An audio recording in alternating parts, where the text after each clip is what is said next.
Ito ang Bombo Radio Philippines. Fully digitalized.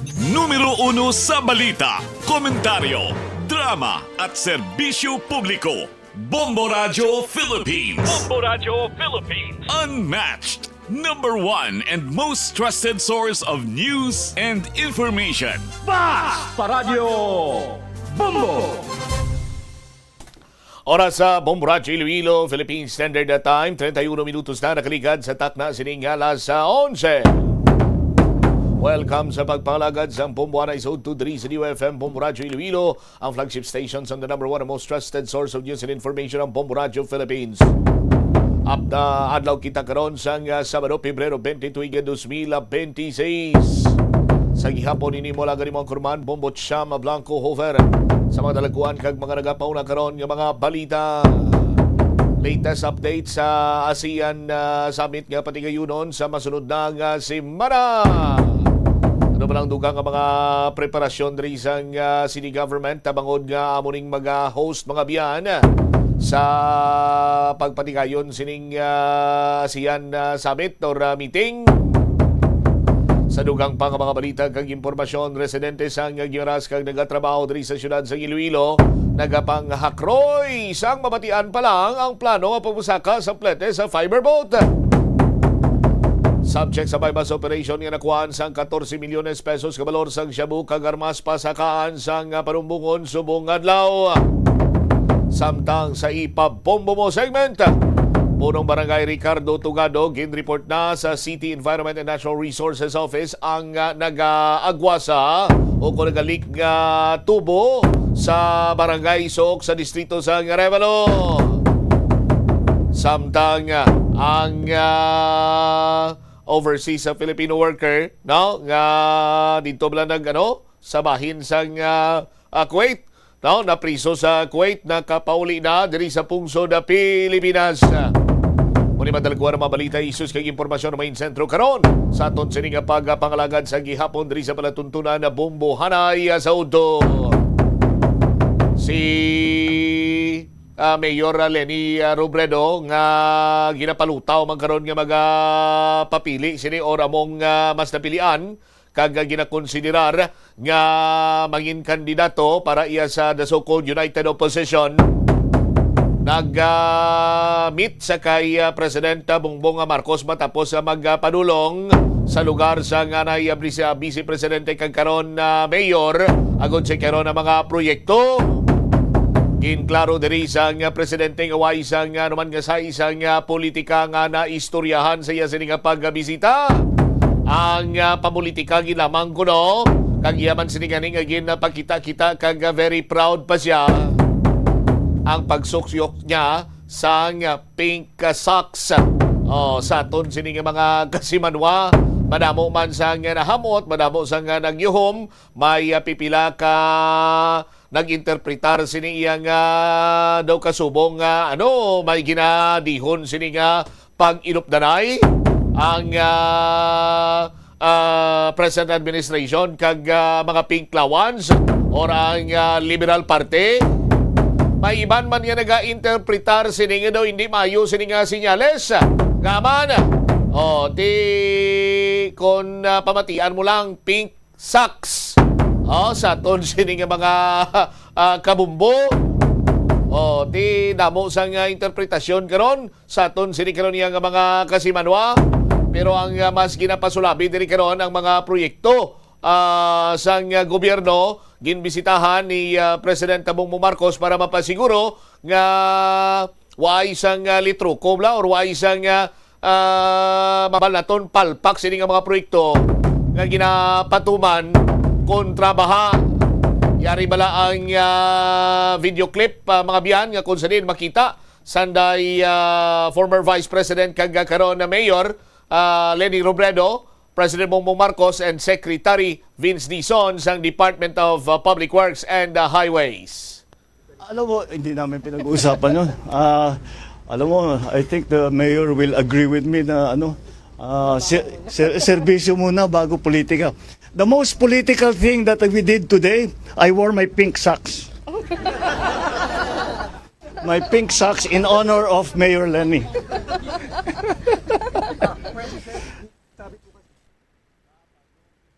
Kabalogid na mag-itik-itik kag ano kasubong iya may mga cryptic message nga ginapadala or ginaluyang ipalabot ining presidente naton sa aton sinikaron niya nga mga kabumbo. O ti nagkadlaw man si Mayor Leni Robredo sang makita gin batak gin gani ni ni Presidente Bongbong Marcos ang iya sining pantalon, ang iya sining dilargo para ipakita ang iya sining pink socks. Sa aton sinikaron niya nga mga kasimanwa, ni may pila ka mga interpretasyon nga tinagapakita sang posible sini banwa pag dihon na sang isa iya ka pag-unite sang bahin abi karon sang Liberal Party kag sang present administration. Kadamo man iya sang kolor or duag sang medyas nga aping kinabi ang suksukon niya Engineer Alberm nga balahan niya nga daan niya makanto dito siya sa area ni President ni Mayor Leni Robredo nga ang naangot sini or ang iya sini nga nangin campaign color or political color last elections amo ang pink kay hindi man sini nila iya gusto karon banwa nga maangot gid sa duag yellow lang nga kun sa di na mo ni ang political color sang or political party color sang Liberal Party. During that time, pink ni sila. Amo gani na nga may ara sa nga nadihon nga mga pink lawan, mga kakamping. Sa aton sini nga mga kabumbo, kag sila ni nga duwa ang nag-atubangay sa nakaligad sini nga eleksyon. Sa aton sini nga mga kabumbo, 2022 elections sa pagka-presidente sa pungsod Pilipinas. Tiano ba lang sa aton sini nga mga kabumbo, may ara ba lang sa butsilingon or may mensahe ba lang aluyang ipalabot ang presidente sa anay vice presidente sa pagbisita niya sini sa iya sini nga teritoryo kag pagsuksok sang duag pink nga medyas. Tiway man sang politika kuno nga giistoryahan ang pamulitika gito lamang. Nagsuksok siya sa ang presidente naton sa pink medyas in honor of Mayor Leni Robredo. Sa aton sinikaron niya nga mga kabumbo. 38 minutos na nakaligad sa takna sining natakna sining alas 11 driman sa palatuntunan na bumbuhanay sa udto sa DYFM Bumbo Radio Iloilo.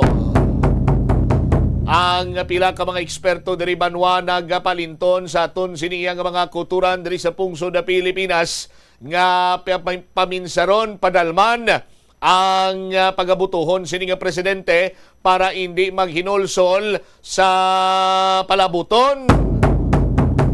Matapos sining deklarasyon ni Vice President Sara Duterte nga magapapili ini siya bilang presidente sa palabuton siniya nga 2028 elections. Sa aton sini nga mga kabumbo nagagwa na nga daan sa pila ka mga ginpatigayon sini iyang mga survey nga nagapanguna ini siya in terms of trust rating. Way isang may makatupong, way man ang abi makalagas sa iya sining trust rating sa ginpatigayon sa mga nagkalain-lain sining survey firms. Apisar sini banwa nga ti ang aton sini nga vice presidente. Kung lang taon lang naton in plain view, daway magin siya sa may obra sini, lagaw-lagaw malang, padulong sa iya sini nga amay dito nga, or nagabisita sa iya sini amay sa International Criminal Court dito iya sa The Hague, Netherlands. Pero sa giyapon, sa aton sini nga mga kasimanwa, gapang lakaak ya ang abanse niya in terms of survey sa trust rating.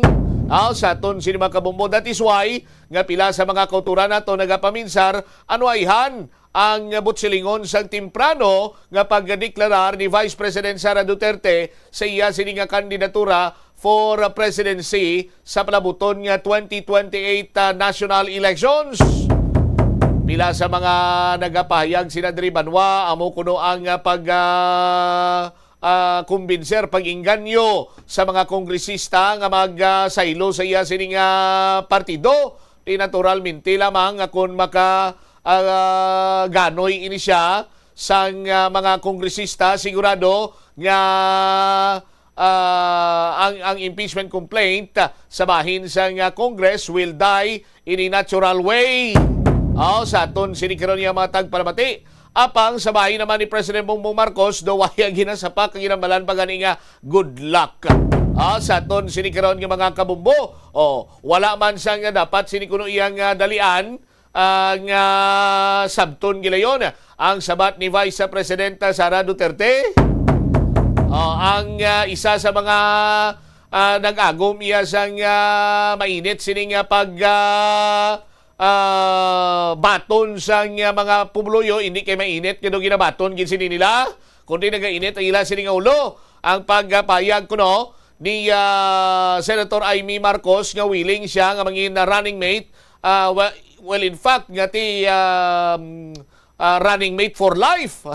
Hambal ni Senator Amy Marcos nga daw kasubong iyang ginalantaw karon nga daw kapit tuko na siya sa kay Vice Presidenta Sara Duterte.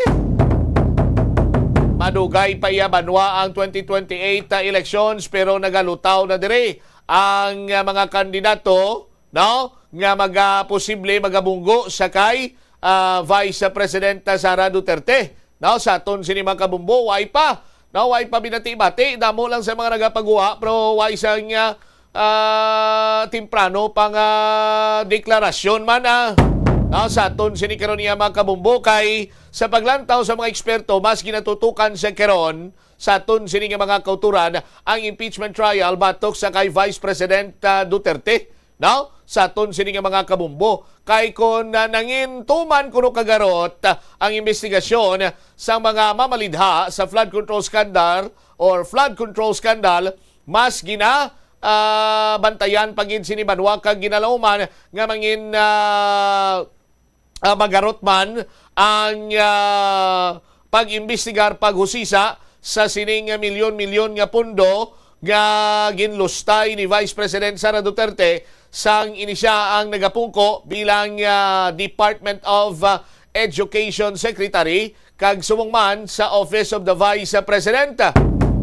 Di ko mambibig sa mga opisyales karon sa aton sini nga mga kabumbo, rason nga yara karon sa makabig na ton daw alang-alang nga posisyon sandig iya sa paglantaw sa pila ka mga eksperto, mga biyan. Sa aton sini nga mga palamati o galing kiti hindi mo man iya ma-discount nga amo gid sini iya ang dalagan sa pamulitika diriya sa pungsod Pilipinas, no? Mayo gani sumong kay ti mambal naton kalkalanay na lang baho pagwanay isyu, no? There was a time sini mga kasimanwa hindi man gid iya sa bahin sa national scene but sa pila ka mga lugar sa pungsod Pilipinas nga ang ila sini nga last resort para masiguro ang ila sini nga kandidatura sa particular iya nga posisyon, naga-resort sila sa violence. No, nga konsidente ginapapatay nila sini kasumpong, so on and so forth. May ni gani sumong iya kay habuyanay lang sa nga lutak kag mga isyo sa aton sini nga mga kabumbo. Pero one thing nasiplatan man sa aton sini nga mga kulturan, no? Kung sino kunong do kasubong iya nga underdog blaw ko nang ginatami-tami do mo pa na kunong nagadaog. Sa aton sini karon niya nga mga kasimanwa. Gani ginapalinton ginang tanan, no? Sa aton sini nga mga kulturan nga dapat maminsar sa malawig, no? Hindi magpadala-dala sa kung ano man ang mabatian sini nga istorya, mas labing mayo kung kamo mismo makadihon sa inyo sini kaugalingon iya nga desisyon nga wala sang impluwensya nagikan sa iban sini nga tao, hilabi pa nagikan sa iban sini nga politiko. Madamo man sa nagahambal nga ti pananglitan si Vice President Sara Duterte ang mangin madalalagon abi sa 2028 election sa fast forward. Ano ay han ang matabo? Definitely sa aton sini magkasimanwa ti ini siya ang magpanglagas gid, no? Magapanglagas gid sa mga tawo nga naghingabot man sa iya sini kang sa iya sini nga pamilya may mga nagahambal gani iya nga pagpresidente ni Vice President Sara Duterte una sini kuno niya ang imuon Engineer Cruz Am ipakot-kot niya ipakot-kot niya sa libingan ng mga bayani ang remains ni former President Ferdinand Marcos Sr. Kay nga man tista tayo ni nagpalubong mo pila nagka presidente ang nag-agi, why gid iya sang may nagaduso sini banwa, why gid iya sang may nagpanindugan nga ining si former President Ferdinand Marcos Sr. ang nagakadapat nga malubong sa libingan ng mga bayani. Padihot adto tanan iya ni former President Rodrigo Duterte. Karon amo paning ginhimo siya sa mga Marcos ti ginalauman sang pipila naton ka mga kasimanwa nga sa iya sini nga pagpungko fast forward abi ginalantaw sini nila nga ipakalkal niya kag dako posibilidad ba si tagbong niya suba ni ang bangkay ni former President Marcos kag ti siyempre lagson man to ang mga tawo nga naghingabot sa iya kag sa iya sini nga pamilya hilabi na gid sa iya sini nga amay nga tapok dito iya sa may International Criminal Court sa The Hague, Netherlands. Mismo gani ang former president nagambal nga budlay ni nga klase sang babaye si Inday. Ding imo kita iya nga gapanaputi ka sirip sa tubang sang publiko na televise pa kuno. Ti mabudlay kuno ining bata niya nga babaye sa aton sini nga mga kuturan. Ti kon lang taon ta sa aton sini nga mga kabumbo si Inday Sara, si Vice President Sara Duterte kon lang taon ta half and half ni siya nga daan engineer. Half Filipino, half German. Ti ano bala mga German bal kuno nila. Sulo man niya sila istorya mga German kuno mga mapintas. So Maria Kagusip po ti ang apelido sang iloy ni Sara Duterte Zimmerman, Ti half Filipino, half German ni si Inday Sara. Ti kunang kilala ko pa si Digong kunang daan, tama magpintas kag tama kay isog. Nakabata pa siya sang 3 bilog sa German, half German, sa aton sini nga mga kabumbo. Ti ginalantaw sini nga labing mapintas pagikuno ni si Inday Sara. Sa pananawa niya sa pipila ka mga kauturan naton ginapakigbahin ko lang sa inyo sa aton sini nga mga kabumbo. Ti amo na nga dapat paminsaron ginaton kung sino bala ang nagakadapat man sini nga magpungko bilang presidente sa pungsod Pilipinas nga magapangalagad sa masunod sini nga anom naman iya ka tuig. 48 minutos na nakaligad sa takna sining alas 11 diri sa palatuntunan bumbuhanay sa udto sa DYFM Bumbu Radio Iloilo. Speaking sang kaso dito ni former President Rodrigo Duterte sa may International Criminal Court, si President Bongbong Marcos hindi kuno iya magmonitor sang confirmation of charges, ining confirmation of charges sa hearing batok sa kay former President Rodrigo Duterte nga magaumpisa sa Lunes sining adlaw February 23 sa aton sining mga kasimanwa kay ang hambal sa presidente. Ang focus niya kuno iya amo iyang national concerns, amo niyang statement ni Presidential Communications sa Office Undersecretary Claire Castro sa pagatubang niya sa mga katapusang media kagapon sining adlaw sa aton sining mga kauturan. Ang presidente kuno hindi iya actively nga mga-monitor sa proceedings sa aton sining mga kasimanwa. Si Castro na kuno, si Undersecretary Jose Castro na kunong bahala nga mag-inform sa iya sa mga bagay-bagay sa aton sining karon iya nga mga kauturan. Ambal pagani ni Jose Castro siya kung may mga matabo man sa hearing, ito po ay personal na po ko nga ipaabot ko no? Sa kay Presidente Marcos. Kag kung ano man naman tabo to ya personal na ni pangatubangon kuno ni former President Duterte. Kag tandaan kuno naton nga pag-file sang nasambitan sini nga kaso ang mga kapwa Pilipino man kuno sini naton ang nagpasaka sang panumbungon batok sa iya. No? Amuning nagreklamo mga fellow Filipino man naton sa aton sini karon iya nga mga kasimanwa. Ang confirmation na charges sa hearing sa ICC Pre-Trial Chamber 1 ang magadetermine kung bala mayara sang sufficient evidence nga magaproceed sa trial sa ginaaligar crimes against humanity nga naangot sa anti-drug campaign ni former President Rodrigo Duterte. No, sa aton sinikaron niya mga kabumbo, no? Ginpahayag sini ni Castro diri nga sa sining walang kamatayan wala nga isyu sang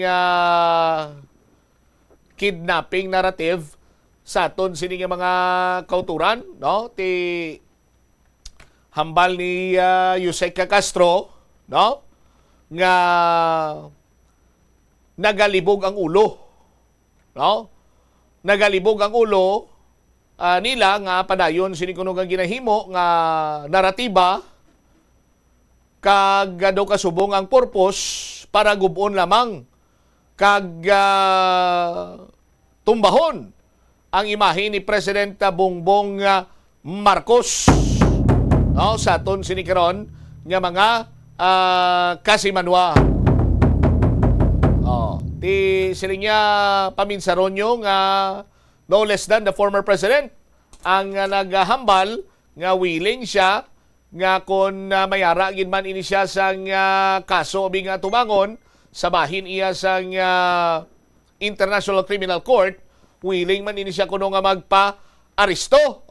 Anay kuno kay ginaristo, isyuhan naman kuno iya nga ini siya ang ginkidnap sandig pa sa kay Undersecretary Claire Castro. 52 minutos na ang nakaligad sa takna sining alas 11 diriman sa palatuntunan na Bombo Hanay sa udto sa DYFM Bombo Radio Iloilo. Standby sa aton sining mga kuturan sa dugang pang mga balita kang impormasyon diriman sa aton sining pagpangalagad mga kasimanwa.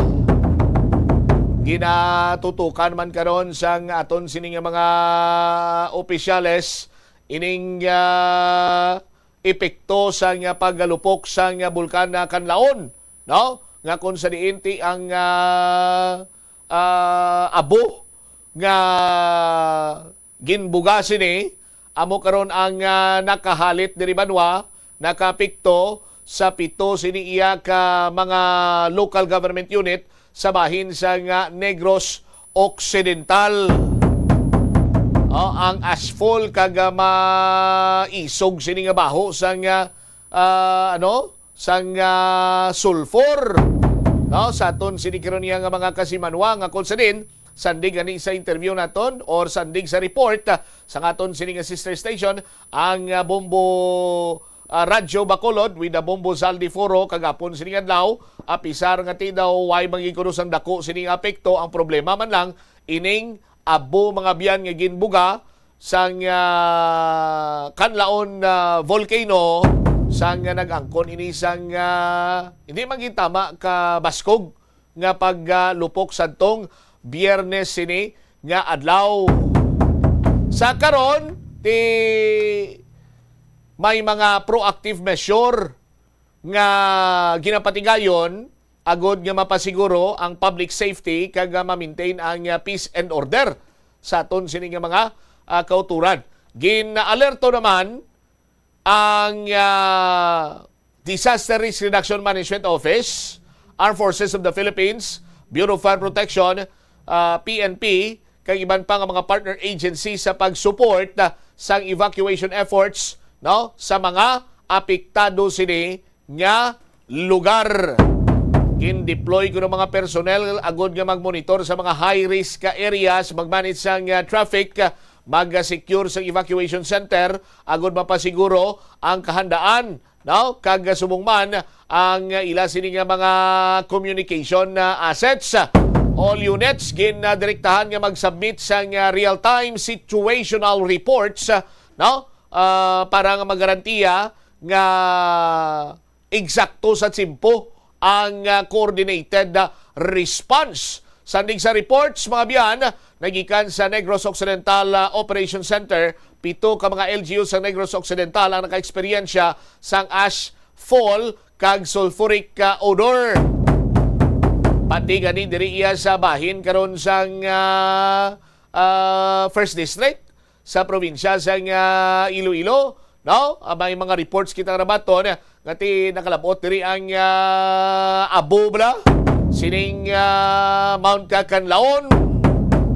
No, sa aton sini karon nga mga kasimanwabat nagapasalig diri ang aton sini otoridad nga they are on top of the situation. Pagbalik nato na banwa dugang sini nga mga balita kang impormasyon detalye sa mga nagapauna dalagkuan mga balita lokal pagkatapos ang Bombo Network News. Ginakabugusan sang 71% sang tubig ukon kadagatan. Kag ang kadagatan nagabulig sa pagtugas sang tubig nga aton mainom kag hangin nga aton ginahaklo. Gani aton halungan kag imentenar ang malimpyo nga ginaagyan sang tubig kag mga kadagatan. Sa masunod nga mga pamaagi, magpartisipar sa mga organisasyon o clean up events, likawan ang paghaboy sa mga basura kung sa diin lang. Buhinan ang paggamit sa mga single-use plastic, hindi pag-i-flush o kung ihulog sa mga lababo ang mga basura sa panimalay, kaangay sang plastic straw, auto fluids, kag mga grasa. Kadagatan proteksyonan, kag limpyuhan. Ini nga pahanumdom ang ginadulong sa imo sang the #1 and most trusted radio network in the country, Bombo Radio Philippines. Basta Radio Bombo!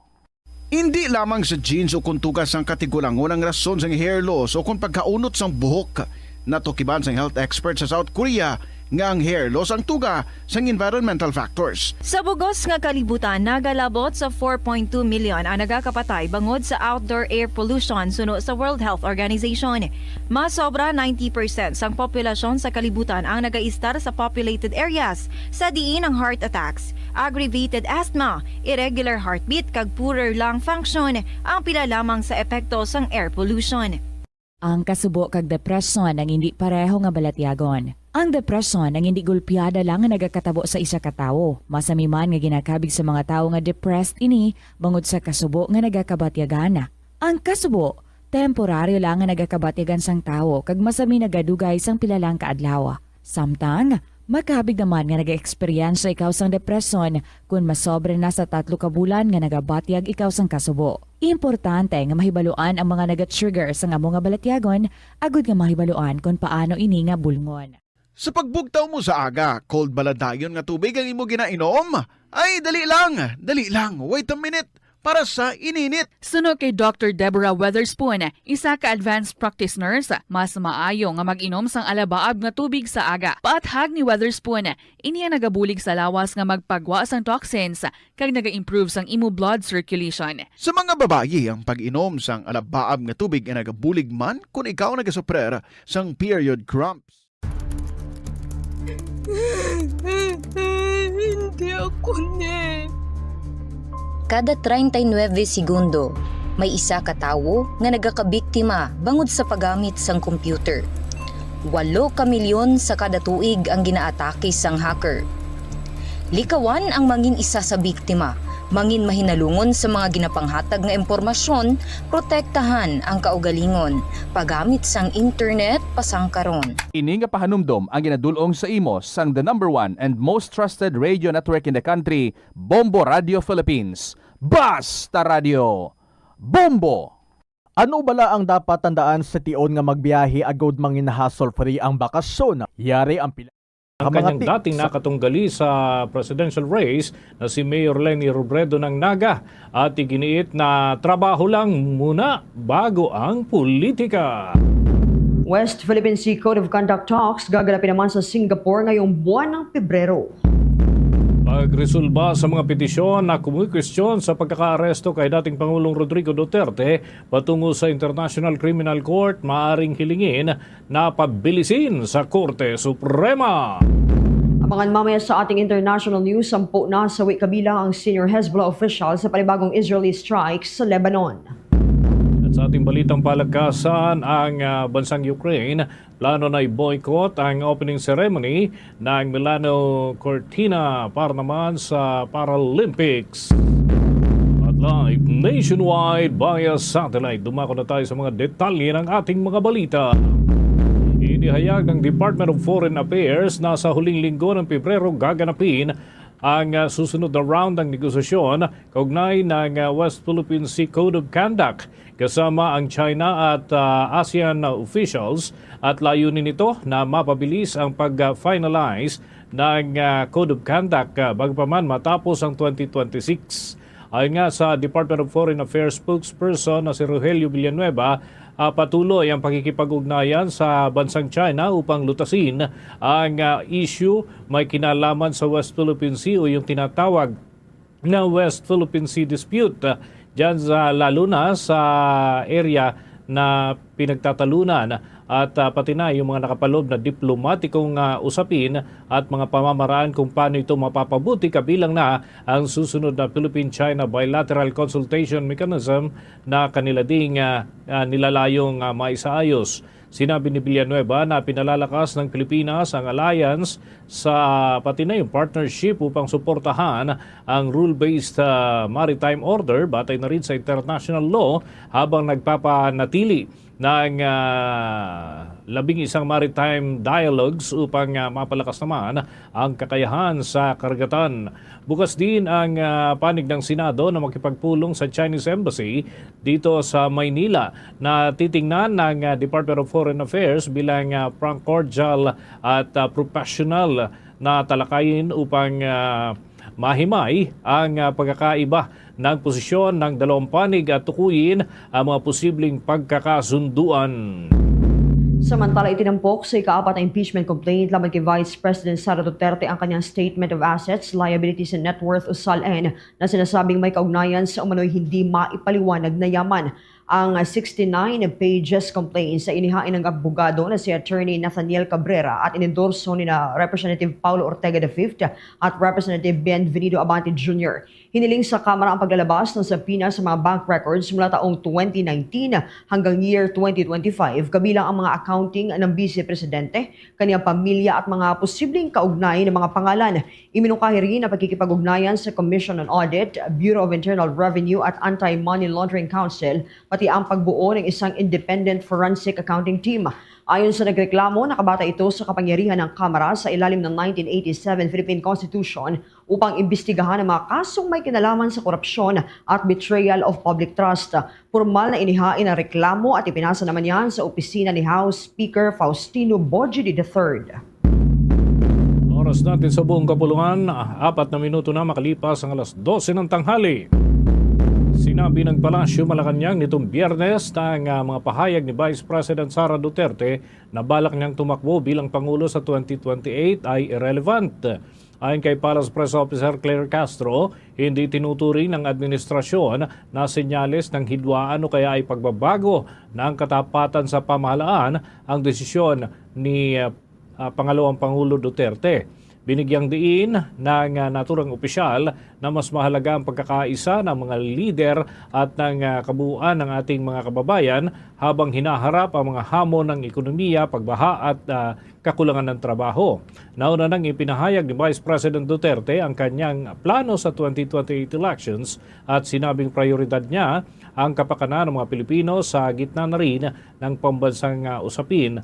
At kasalukuyan din niya na nahaharap sa ilang impeachment complaints ang Vice Presidente doon sa Kamara de Representantes. Ilang analyst at mambabatas na rin ang nagsabi na si Vice President, dating Vice President at kasalukuyang Naga City Mayor Leni Robredo ang posibleng tapat kay Vice President Duterte sa susunod na eleksyon. Nakaplano naman makipagpulong ang iba pang mga opisyal doon sa panig ni dating Vice President Leni Robredo, at ngayong araw nga ay nagkita sina Pangulong Marcos at si Mayor Leni sa Naga City upang magsagawa ng inspeksyon sa ilang pasilidad. Tungkol naman sa posibleng suporta ni Pangulong Marcos kay Mayor Robredo, sinabi ni Undersecretary Castro na hindi pa tamang talakayin ang mga endorsements, napakatagal pa kasi ng paparating na eleksyon. Samantala, kuha pa tayo ng ibang balita na tinutukan ng ating news team, itong pagresolba sa mga petisyon, kumukasyon sa pagkakaaresto kay former President Rodrigo Roa Duterte tungo International Criminal Court maaring hilingin na pabilisan sa Korte Suprema. Mga co-perpetrator naman ang dating Pangulo sa implementasyon ng drug war, may apela sa Korte Suprema. Narito ang buong detalye sa pag-uulat ni Bombo Grant Hilario. Inamin ng Department of Justice na wala silang ginagawang hakbang upang humiling sa katastas sa hukuman na madali ng pagresolba sa mga petisyon may kinalaman sa kaso ni former President Rodrigo Roa Duterte. Ayon kay Justice Spokesperson Attorney Polo Martinez, ang mas may interes na maghain ng ganitong apela sa Korte Suprema ay ang mga petitioner hinggil sa issue. Meron anya silang pagkakataon upang magkaroon ng agarang desisyon o resolusyon ng hukuman sa mga petisyon kumakwestiyon sa legalidad ng pagkakaresto sa dating Pangulo tungo sa The Hague, Netherlands. Ibinahagi ng tagapagsalita na ang isa na rito ay ang opsyon paghahain ng motion for early resolution sa panig lalo na ng mga petitioner. Kalakip at nakapalobraw dito ang mga grounds o rason kung bakit dapat pagbigyan ng Korte Suprema ang motion at agahan ang pagresolba sa kaso. Wala po. If any person or individual should do that, it would be the petitioner. Kasi sila po may mas malaking interest in having that case resolved. Ano po, pwede nilang i-file. Marami po. In the practice of law, there is what we call a motion for early resolution. And then you cite grounds upon which that motion should be granted. Depende na po yun sa complexity ng kaso. But that's really up to them. Again, as the petitioner, nasa kanila ang mas malaking interest in having that case resolved as early as possible. Kaugnay ang pahayag ng Kagurana matapos itong panindigan ang posisyon hihintayin ang desisyon ng Korte Suprema sa mga nakabinbing petisyon ukol sa pag-aresto kay dating Pangulong Duterte. Hihintayin raw kasi ng Justice Department ang resolusyon bago gumawa ng hakbang sakali man mayroon ng ilabas na arrest warrant ang International Criminal Court laban sa ilang mga individual. Nitong nakaraan lamang din kasi ay pinangalanan na ng International Tribunal ang mga co-perpetrators ni Duterte sa pagpapatupad ng war on drugs. Kabilang dito sina Senador Bongo, Senator Bato de la Rosa, former Justice Secretary Vitaliano Aguirre II at iba pang opisyal na muno sa nakalipas na administrasyon. Subalit sa kabila nito, wala pa rin opisyal na kumpirmasyon kung mayroon ng naisyong warrant laban sa mga nabanggit. Of course, there will be consequences, no? But what we can say is, again, if the Supreme Court decides upon an issue, then we will have to comply. That is the whole reason po ba't natin hinihintay and why we deem it prudent to for the Supreme Court to resolve this matter first before acting on anything. But again, let's just remind everyone na wala pa pong warrant. Okay, wala pa. Or also, we don't know if one will actually be issued. Samantala, sa eksklusibong panayam ng Bombo Radio sa isa sa mga co-perpetrator na si former Justice Secretary Aguirre II, ibinahagi nito ang kanyang apela sa Korte Suprema. Hiling ng dati opisyal na gumawa ng panibagong panuntunan at linawin ang katas-taas sa hukuman kung papaano aaksyonan ng gobyerno ang extradition mula sa International Tribunal. The Supreme Court could still or should form or make another rule respecting proceedings in a foreign tribunal. Kasi yung extradition is only when a foreign country requests for trial of a Filipino citizen. Ito, hindi naman foreign country itong ICC. It is a foreign tribunal. Kaya sana ang Supreme Court ay maglabas din ng specific rule para lang maging klaro. Ano ba ang karapatan? Ano ba ang dapat gawin dito sa Pilipinas bago dalhin ito sa ICC or sa anumang foreign tribunal? Para sa Bombo Network News, ito si Bombo Grant Hilario and this is Bombo Radio Philippines, the #1 and most trusted Source of news and information, Basta Radio, Bombo! Tuloy-tuloy tayo sa ating mga balita. Bagamat pinayagan ng International Criminal Court ang hindi na pagdalo ni dating Pangulong Rodrigo Duterte sa nakatakdang confirmation of charges hearing sa kanyang kaso, ay tiniyak umano na pipilitin din na dumalo pa rin kung tutuloy sa trial proper ang naturang usapin. Anya kay dating Integrated Bar of the Philippines President Attorney Domingo Cayosa, salig sa panuntunan ng International Criminal Court, kailangan ng presensya ng dating Pangulo kung lilitisin na ito para sa kanyang kaso. Kung makakita rin ang International Criminal Court judges ng sapat na grounds para naman tumukoy ukol sa paglilitis, ay itutuloy ito para naman sa pag-usad pa ng kaso, at tiniyak din na pipilitin ang dating Pangulo na dumalo kahit na pinagbigyan ang kanyang inisyal na kahilingan na lumiban na muna sa nakatakdang confirmation of charges hearing. Samantala, naniniwala naman ang abogado na magsisilbing focus ang ng prosekusyon na patunayang nanguna ang dating Pangulo sa pagplano, kasama na ang mga pangalan ng mga co-perpetrators sa naturang kaso. Kung ikukonsideraan niya ang nature ng krimen, yung tinatawag na crimes against humanity, hindi focus ang napatunayan kung sino ang pumatay sa mga tinuturing na biktima ng war on drugs. Sa halip ay kailangan na patunayan lamang na mayroon talagang nabuong plano o sistema, at si Pangulong Duterte at yung kanyang kapwa pinangalanan sa naturang kaso na tinatawag nga na co-perpetrators ay talagang nanguna sa pagpaplano at pagpapatupad ng naturang hakbang. Binigyang din pa ng naturang abogado na ito ay kaiba sa kasong murder na kinakailangang alamin kung sino talaga ang aktwal na pumatay, habang sa crimes against humanity ay sapat na matukoy ang ginamit na sistema at kung sino ang bumuo at nagpatupad nito. Ito rin ang isa sa mga pangunahing dahilan kung bakit pinangalanan ang mga co-perpetrators ilang araw bago pa man ang nakatakdang hearing laban sa dating presidente. At Marso 11 mga kabombo, noong naaresto nga si dating Pangulong Rodrigo Duterte, at yan ay mag-iisang taon na ngayon. At agad din siya na ibinahe patungo naman ng The Hague sa Netherlands, at hanggang ngayon ay nananatiling nakapiit doon.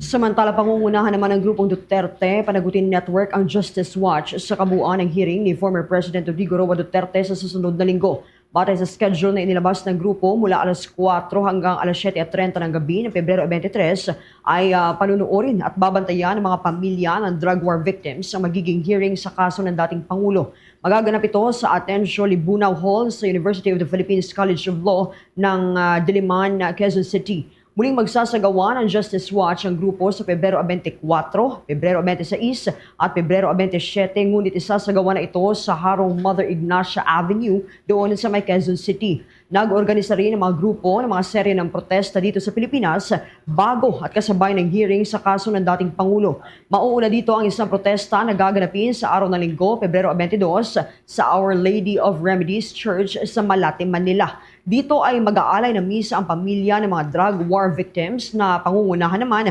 ng Catholic Bishops' Conference of the Philippines, Caritas Philippines Episcopal Commission on Social Action, Justice and Peace na si President Bishop Gerardo Alimanaza, kasama ang ilang human rights groups.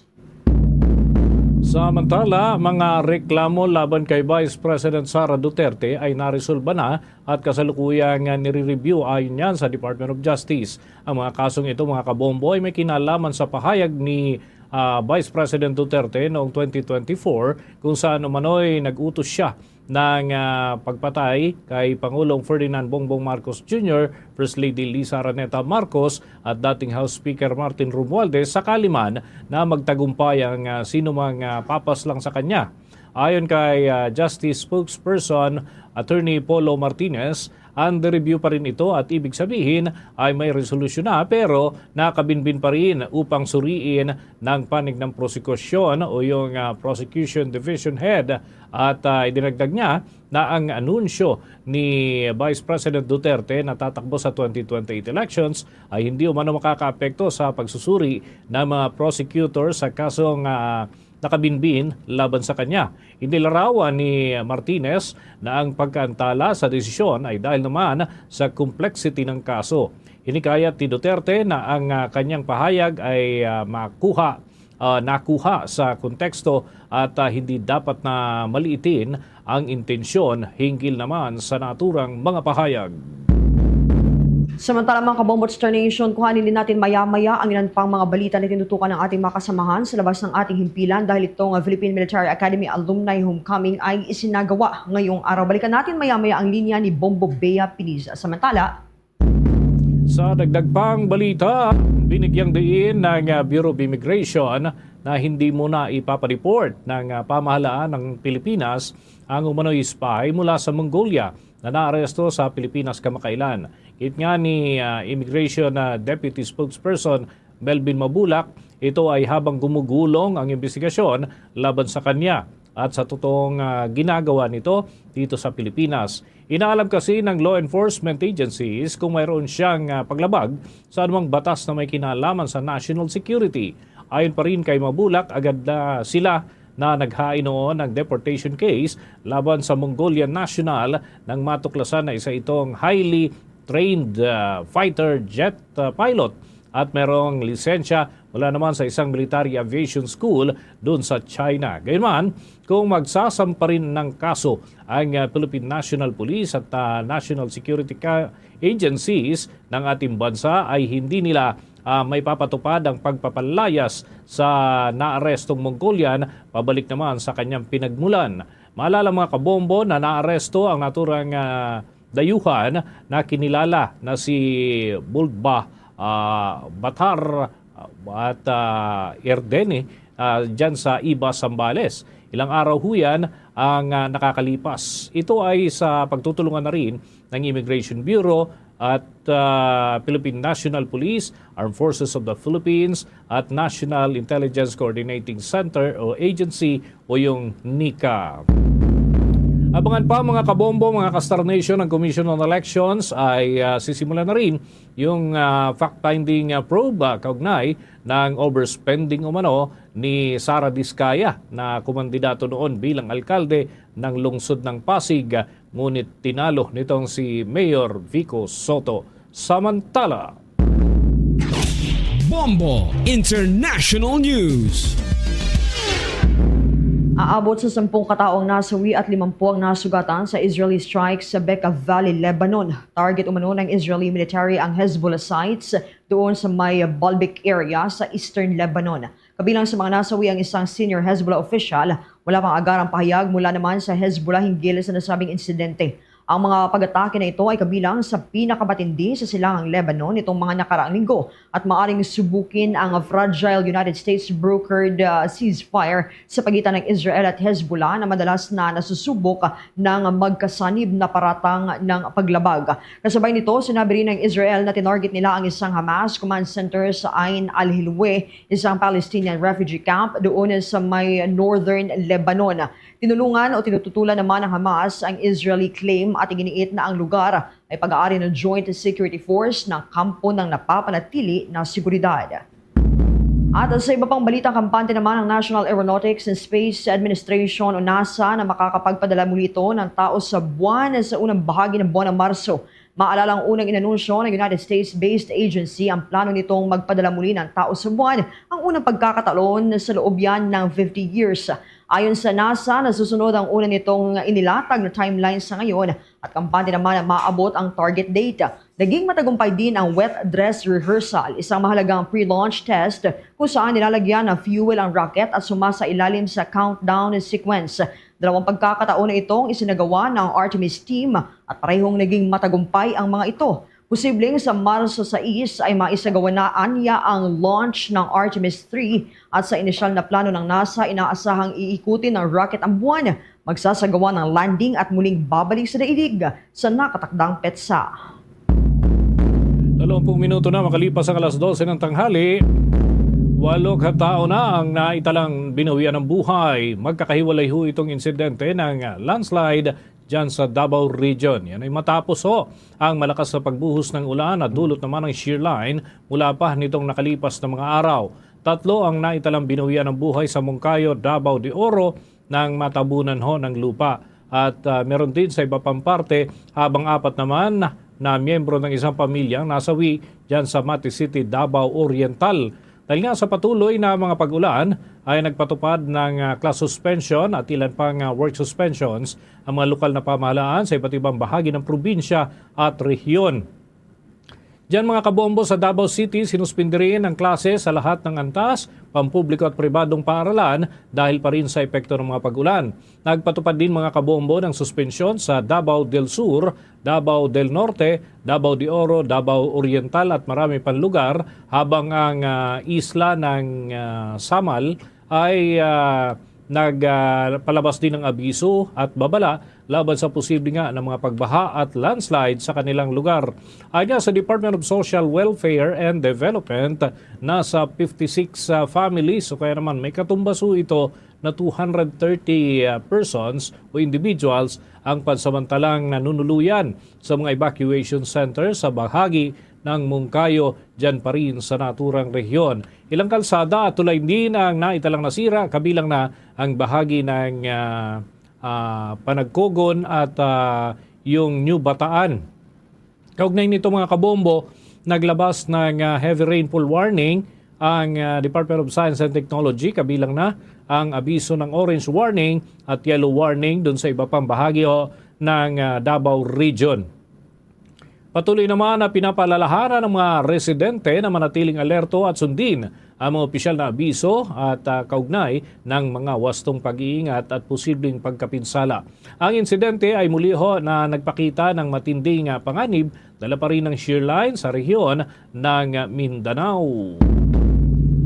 Samantala, halos 2 buwan matapos maipasa ang 2026 General Appropriations Act, muling pinatutukan ni Senator Sherwin Gatchalian ang mahigpit na pagsunod sa nilalaman ng pambansang pondo, lalo na sa hanay ng mga ahensya ng pamahalaan. Si Senator Gatchalian ang nagsilbing chairman ng Senate Committee on Finance, ang pangunahing komite ng mataas na kapulungan na bumusisi sa nilalaman ng mga pambansang pondo. Ayon sa Senador, kailangang tiyakin na ang mga prioridad na programa ay naipapatupad kasabay ng pagprotekta sa integridad ng pambansang budget at pag-institutionalize ng mga reformang nakatuon sa mas transparent, disiplinado at accountable na paggamit ng pondo ng bayan.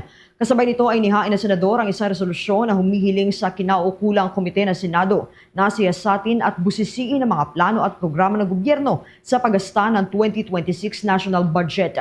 Sa ilalim ng Senate Resolution 299 na itinakda ng Senador, pinapatiyak dito ang ganap na pagsunod ng mga ahensya ng pamahalaan sa mga probisyon ng 2026 General Appropriations Act.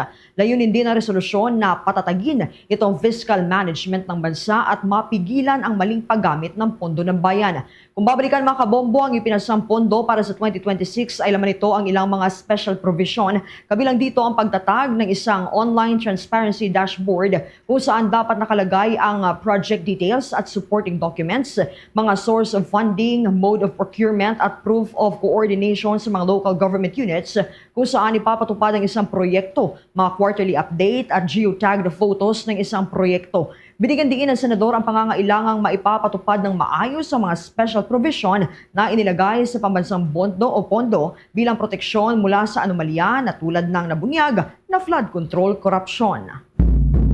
Samantala, mga kabombo, kuha muna tayo ng update sa Commission on Elections.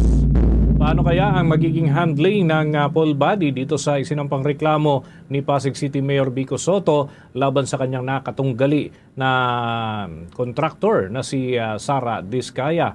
Alamin natin yan sa ulat ni Bombo Isa Cotoner. Bombo Dennis, Bombo Jai, sisimulan na ang fact-finding investigation ng Political Finance and Affairs Department o PFAD ng Commission on Elections kaugnayan ng election offense complaint na inihain ni Pasig Mayor Vico Sotto laban sa kanyang nakatunggali ni si Sara Diskaya noong 2025 midterm elections. Ayon kay Commission on Elections Chairman George Erwin Garcia, masusing titignan ng kanilang tanggapan ang mga alegasyon at akusasyon upang matukoy kung may sapat na batayan ng reklamo. Kapag nakitaan ng probable cause, ihahain na ng Political Finance and Affairs Department o PFAD ang kaso sa Law Department ng poll body para sa formal na pagsasampa ng reklamo. Sa oras na maisampa, maaari itong umabot sa Regional Trial Court bilang kasong election offense. Dagdag ni Garcia, ang mapapatunayang lumabag ay maaaring makulong ng 1 hanggang 6 na taon. Kaugnay niyan, pakinggan natin ang naging paliwanag ni Commission on Elections Chairman George Erwin Garcia. Po ay pag-aaralan, magkakaroon tinatawag na fact-finding investigation, yung Political Finance and Affairs Department, at kung ang findings po nila ay sadyang totoo, yung akusasyon, aligasyon, sila po ang magpa-file ng tinatawag na formal na complaint sa aming Law Department, sapagkat ang Law Department siya ang magsisilbing parang piskalya ng Commission on Elections na magkakaroon naman ng preliminary investigation para formal na pag-uusapan kung dapat bang kasuhan sa ating mga korte yung naturang personalidad o individual. At nilinaw din niya na ang pagkakaroon ng kaso kaugnay ng Statement of Contribution and Expenditures o SOSE ay hindi nangangahulugang otomatiko o agarang matatanggal sa pwesto ang isang opisyal.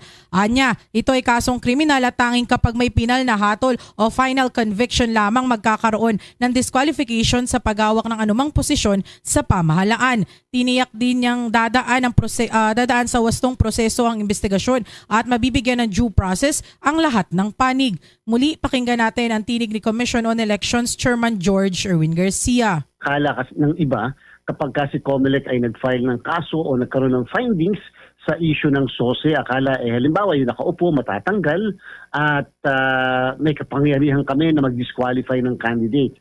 Ang kaso pong ito ay election offense, Bombo Dennis, Bombo Jai.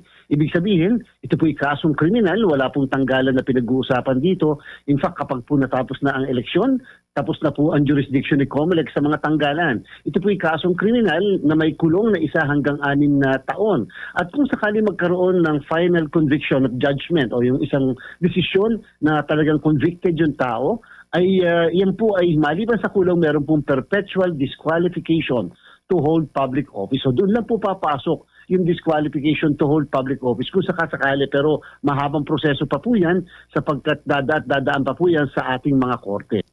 Matatandaang naghain ng reklamo si Soto ngayong linggo sa tanggapan laban sa kontraktor na si Sara Diskaya, kaugnay ng umano'y overspending at maling deklarasyon ng campaign expenses noong 2025 midterm elections. Ayon kay Soto, lumampas umano sa itinakdang spending limit si Diskaya at hindi nito idineklara ng buo ang ilang gastusin tulad ng billboards, digital ads at mga rally sa kanyang Statement of Contributions and Expenditures. Batay sa batas, may itinakdang halaga lamang na maaaring gastos ng mga kandidato, depende yan sa dami ng mga botante o yung mga registered voters. Iginiit ni Soto na kailangan itong gawin upang masiguro na lahat ay sumusunod sa batas sa halalan. Wala nang bahayag muna si Diskaya kaugnay ng naturang reklamo. Mula sa lungsod ng Maynila, ito si Bombo Isa Cotoner and this is Bombo Radio Philippines, the number 1 and most trusted source of news and information. Basta Radio Bombo. Sa iba pang balita, mga kabombo at Star Nation, inihayag ng Palasyong Malacanang na ang panukalang dagdag pasahe sa mga public utility jeepney o PUJ ay premature dahil ang kasalukuyang ₱1 na provisional adjustment ay sapat pa upang tugunan ang gastos sa gasolina. Ayon kay Malacanang Press Officer Undersecretary Claire Castro, nakipag-ugnayan siya kina Land Transportation Franchising and Regulatory Board Chairman Vigor Mendoza at Acting Transportation Secretary Giovanni Lopez hinggil sa mga petisyon mula sa mga transport groups. Binanggit din niya na prioridad ng Transportation Board sa posibleng fare hike ay ang mga bus dahil wala silang temporary fare adjustment. Kasalukuyang isinasagawa ang public consultations para sa panukalang dagdag pasahe mula ₱13 hanggang ₱15 para yan sa tradisyonal na mga public utility jeepneys at ₱15 hanggang ₱17 para naman yan sa mga modern jeepneys. Nilinaw ni Atty. Castro na ang petisyon ay hindi lang tungkol sa pasahe, kundi pati namin sa laban kontra sa mga illegal o kolorum na sasakyan. Ayon sa Land Transportation, Franchising and Regulatory Board, ang enforcement laban sa mga hindi otorisadong public utility vehicles ay pinaigting na ng Land Transportation Office.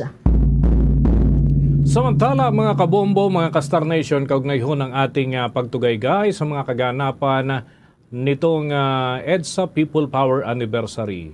40 taon na ang nakakalipas ating baliktanawan mga kabombo matapos nga ang pagdideklara ng Marcos Sr. Administration na panalo ang dating presidente ay nagwagi sa snap elections naman ang lumabas sa data ngunit lubha itong nagdulot ng tensyon upang maglikha ng pagkakagrupo-grupo ng ilan ho sa mga kababayan natin, lalo na dito sa Metro Manila na pinangunahan naman ng kanyang nakatunggali na si dating Pangulong Corazon Aquino, ang isa sa People's Victory Rally na idinao sa Luneta kung saan ay nanawagan siya ng civil disobedience. Sa mga susunod na pagkakataon mga kabombo at mga ka-Star Nation, itatampok namin ang mga pangyayaring naganap sa eksaktong panahon noong 1986 bilang pagbabalik tanaw sa EDSA People Power Anniversary.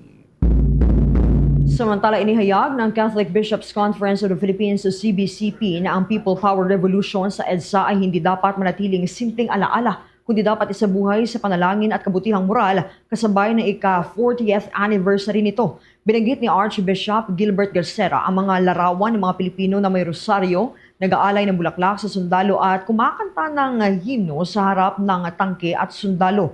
Binigyan diin ni Garcera na ang EDSA ay pinatatag ng pananalangin at pananampalataya na nagbigay lakas sa mamamayan upang mapayapang tumindig. Hinimok niya ang bansa na maging mapagbantay sa kawalan ng katarungan at katiwalian at piliin ang katotohanan kesa sa kasinungalingan. Kasabay nito, nagsagawa ang Metropolitan Manila Development Authority ng walkthrough sa People Power Monument bilang paghahanda sa Trillion Peso Movement Rally sa Pebrero 25. Target nito ang kaligtasan, maayos na daloy ng trapiko at kaayusan sa paligid ng monumento. Inaasahan naman na dadalo ang humigit kumulang sa 30,000 individuals at pinayuhan ng mga motorista na asahan ang bahagyang mas mabigat na trapiko malapit yan sa monumento. Update muna tayo mga kabombo, mga ka-Star Nation sa naging pagbisita ni Pangulong Ferdinand Bongbong Marcos Jr. dyan sa lungsod ng Naga. Nagsagawa ho kasi ng inspeksyon, katuwang niya yung alkalde ng lungsod ng Naga, si Mayor Leni Robredo, na dati niyang nakatunggali bilang Pangulo noong nakalipas ho na halalan. Alamin natin mga kaganapan dyan, may balita si Bombo Eman Bombase. Yes, Bombo Dennis, Bombo Jai, nagtagpo na ngayong araw sina Pangulong Ferdinand Marcos Jr. at Naga City Mayor Leni Robredo para sa isang mahalagang inspeksyon sa mga proyektong pambaha sa ilalim ng programang Oplan kontra Baha ng administrasyon. Pinangunahan ni Marcos at Robredo ang inspeksyon sa mga isinasagawang dredging at cleaning operations sa mga pangunahing estero at ilog sa Naga City, partikular na sa mga clogged waterways na isa sa mga pangunahing dahilan ng pag-apaw ng tubig tuwing may bagyo. Muling iniutos ng Pangulo sa Department of Public Works and Highways ang pagrepaso at pagpapabilis sa implementasyon ng BRBDP. Ang naturang programa ay tinuturing na pangmatagalang solusyon upang kontrolin ang baha hindi lamang sa Naga kundi maging sa buong rehiyon. Kaugnay niyan ating pakinggan ang naging pahayag ni Presidente Ferdinand Marcos Jr. sa naging pagharap sa media. No, we have been planning this for a few months already. Because talagang naging critical ito especially with the storms that came in. Then I already instructed the SecVins and SecPing to look at the situation here, because we know that Bicol is always the pathway of the storms, but the immediate problem that we saw, the change in pattern that we saw is yung bigat ng bagsak ng ulan. Dati hindi naman ganun karami. You got 700 in one day, 700 centimeters of rain in one day. Samantala, binigyan diin ni Pangulong Ferdinand Marcos Jr. na serbisyo publiko at hindi politika ang sentro ng kanyang pagbisita sa Naga City. Ito ay matapos matanong kaugnay ng posibilidad na Marcos-Robredo tandem kung saan nilinaw naman ng Pangulo na wala silang pinag-uusapan na anumang hinggil sa 2028 elections sa kabila ng mga lumalabas na mga espekulasyon. Naging kapansin-pansin rin ang suot na pink socks o rosas na medyas ng Pangulo. bilang pagkilala sa kulay na sumisimbolo kay Mayor Leni Robredo. Pabiro naman na sinabi ng Pangulo na ito ang the most political thing na ginawa niya sa kanyang pagbisita at inihayag rin ang kanyang pakikipagkaisa sa alkalde para sa kapakanan ng mga Nagueño. Kaugnay pa niyan ating pakinggan ang sagot ng presidente sa nasabing media queries. Alam mo, hindi namin pinag-uusapan yun. Alam mo, I think the mayor will agree with me na serbisyo muna bago politika. The most political thing that we did today, I wore my pink socks. My pink socks in honor of Mayor Leni. Kung maalala, nauna na ring sinabi ni Mayor Robredo na ang pakikipagtulungan sa pambansang gobyerno ay mahalaga para sa kaligtasan ng mga Nagueño. Layunin ng Oplan kontra baha na bigyan ng peace of mind ang mga residente tuwing sasapit ang panahon ng tagulan. Ito naman ay sa kabila ng pag-anunsyo ni Vice President Sara Duterte kamakailan lang ng kanyang kandidatura para sa pagkapangulo sa 2028 kung saan maring itinanggi ng Malacanang na may kinalaman sa politika ang naging pagbisita ng presidente sa lungsod ng Naga. Samantala, ang Oplan kontra baha ay isang nationwide initiative ng Department of Public Works and Highways na inilunsad upang linisin ang mga kanal, estero at ilog sa iba't ibang panig ng bansa bilang paghahanda sa mga darating na kalamidad ngayong 2026. Inaasahan naman na tutuloy rin ang Pangulo sa iba pang bahagi ng Camarines Sur bago bumalik ng Metro Manila. Para sa Bombo Network News, ito si Bombo Eman Bumbasi nagulat para sa number 1 and most trusted source of news and information, Basta Radyo, Bombo!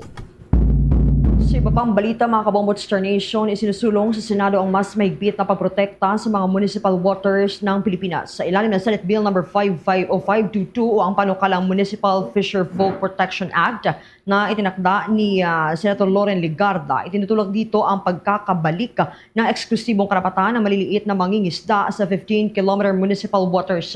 Ayon kay Senator Legarda, layo ng panukalang Municipal Fisher Folk Protection Act na muling pagtibayin ang proteksyon sa municipal waters matapos ipawalang bisa ng Korte Suprema ang ilang probisyon na naglalaan nito para sa mga maliliit na mangingisda. Salig na rin yan sa kabiguan ng pamahalaan na tumugon sa kontrobersyal na Mercedar Fishing Corporation case.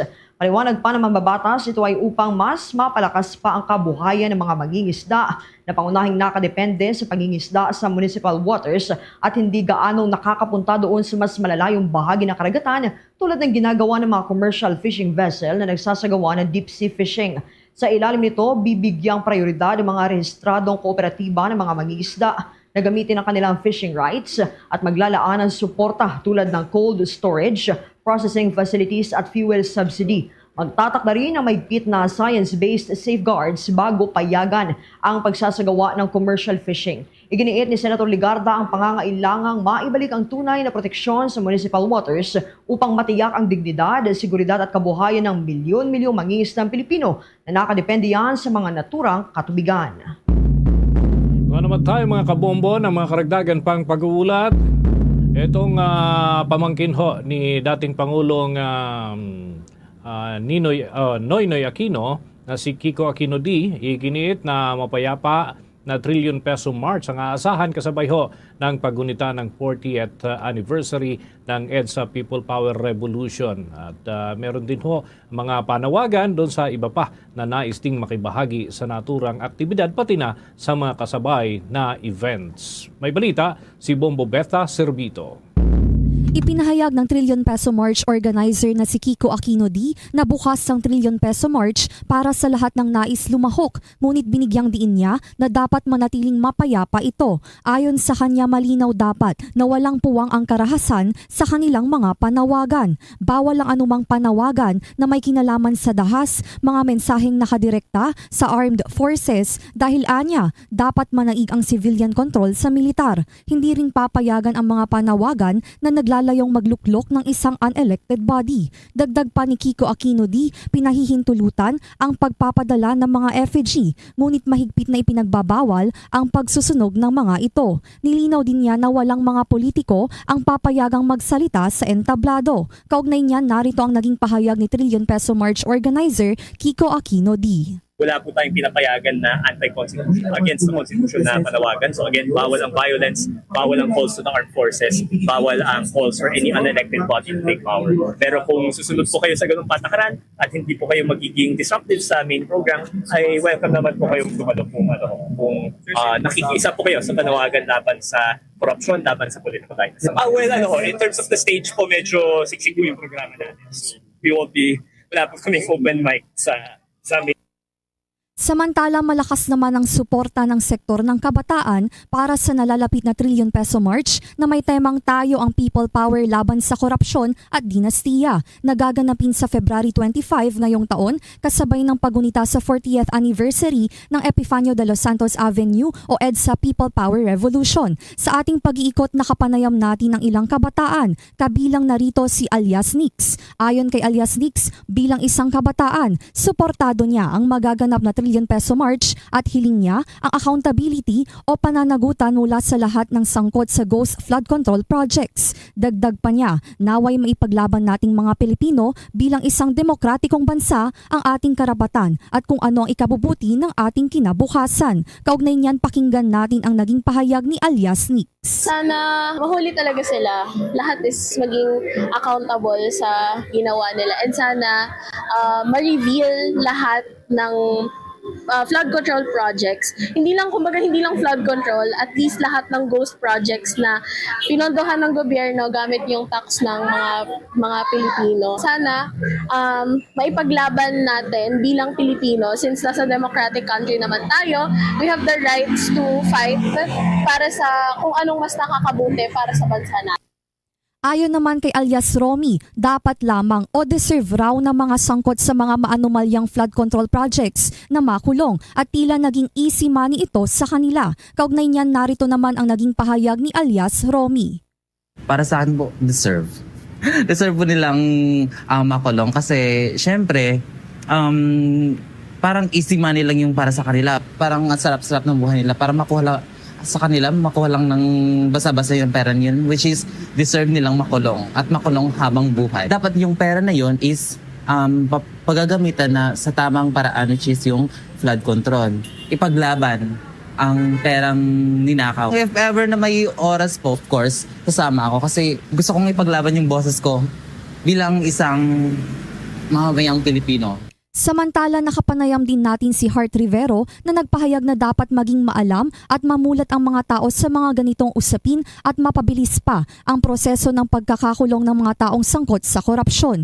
Narito naman ang naging pahayag ni Heart Rivero. Mag-ingat din po sila sa darating na trillion peso march. Huwag po silang masyadong magpadala sa mga fake news at saka mas maganda po maging aware po tayo sa nangyayari sa bagay natin. May mga issue po na maliit na bagay na hindi po masyadong nabibigyan pansin. Hindi po ibig sabihin na hindi po talaga tayo naaapektuhan. Mas mapabilis po yung proseso ng pagkakakulong ng mga taong ninanakaw po yung mga budget po na dapat nakalaan.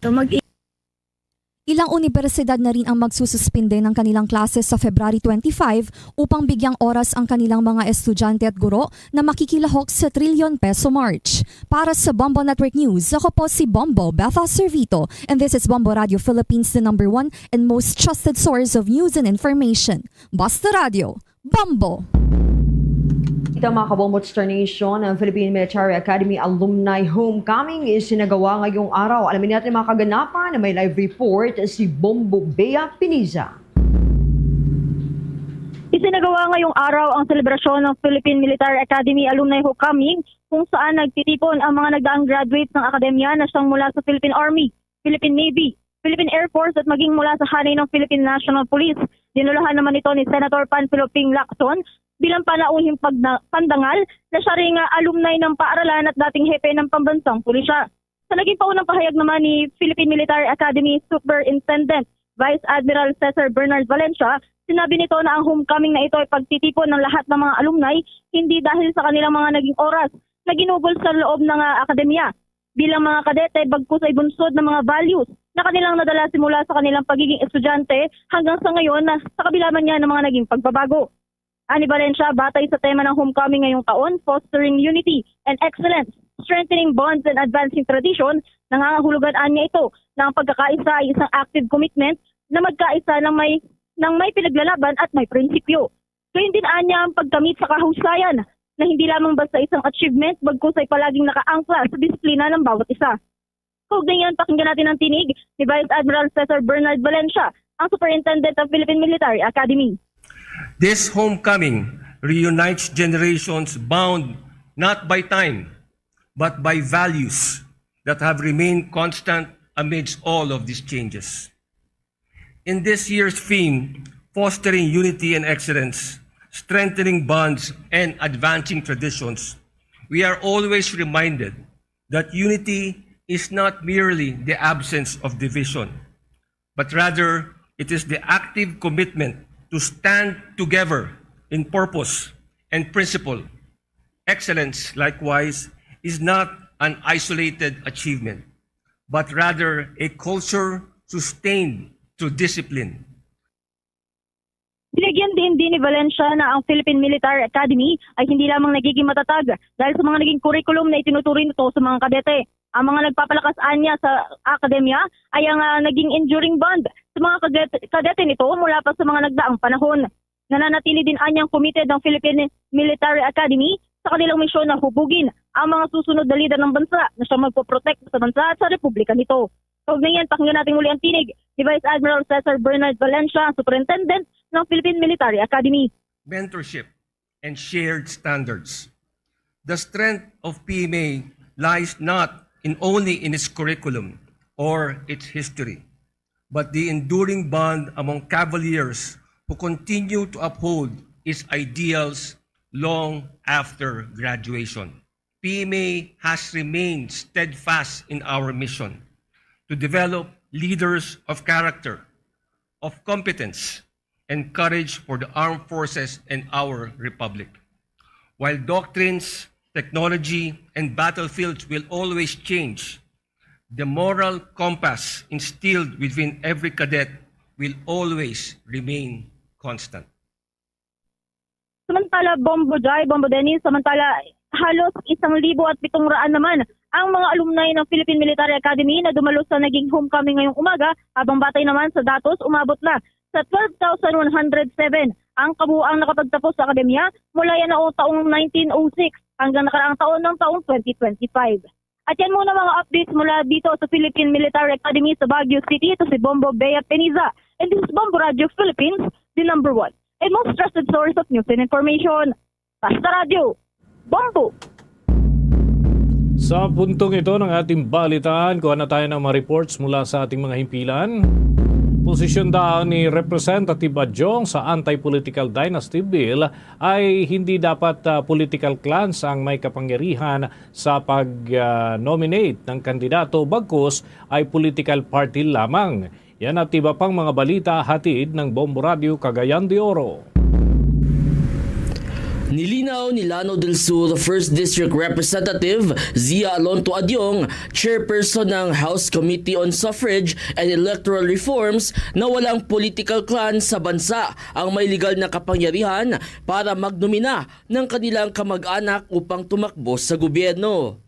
Batay sa inilunsad na public consultation sa Anti-Political Dynasty Bill sa Cagayan de Oro, inihayag ni Adyong na ang isang individual mula sa political family ay maaari pa ring makatakbo kung siya ay nominado ng rehistradong partido o may certification of acceptance mula sa partido o grupo ng mamamayan.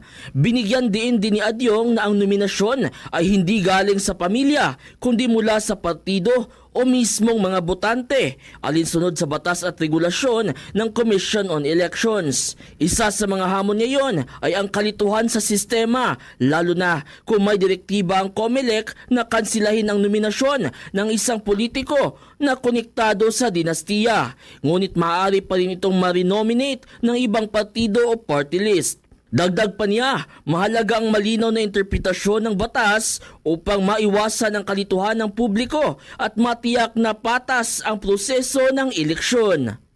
The family does not nominate a candidate. My brother does not nominate me as a candidate for my district. It is my party The party is the one that actually issues the certificate of nomination and acceptance. No family in this country has the authority, no matter how many positions they hold, has the authority to issue a nomination for a certain a candidate running for a public office. So that's really the problem on how we can resolve that. So COMELEC says it's better you cancel the nomination, but we have to bring in other political parties because they have their own bylaws, constitution that they can operate. So we will look into that. Ang payag ni Lanao del Sur 1st District Representative Zia Alonto Adyong, chairperson ng House Committee on Suffrage and Electoral Reforms. Mula Bombo Radio, Cagayan de Oro, ito si Bombo James Oliver, and this is Bombo Radio Philippines, the #1 and the most trusted source of news and information. Basta Radio, Bombo! Bombo Police Report. Ito namang random drug testing sa lahat ng barangay official sa Iloilo isinusulong matapos natimbog ang 30 punong barangay at iba pang mga opisyal sa sunod-sunod na mga drug buy-bust operations. May mga report ang Bombo Radio Iloilo. Halos makabuo na ng isang barangay council o sangguniang barangay ang mga opisyal sa probinsya ng Iloilo na natimbog sa magkakasunod na mga drug buy-bust operation. Nangunguna sa listahan ang 30 punong barangay na naaresto sa magkakahiwalay na operasyon kung saan isa ay mula sa Haniway at 2 mula sa bayan ng San Dionisio. Kabilang sa mga nasabat ang milyon-milyong halaga ng hinihinalang shabu at mga tuyong dahon ng marijuana.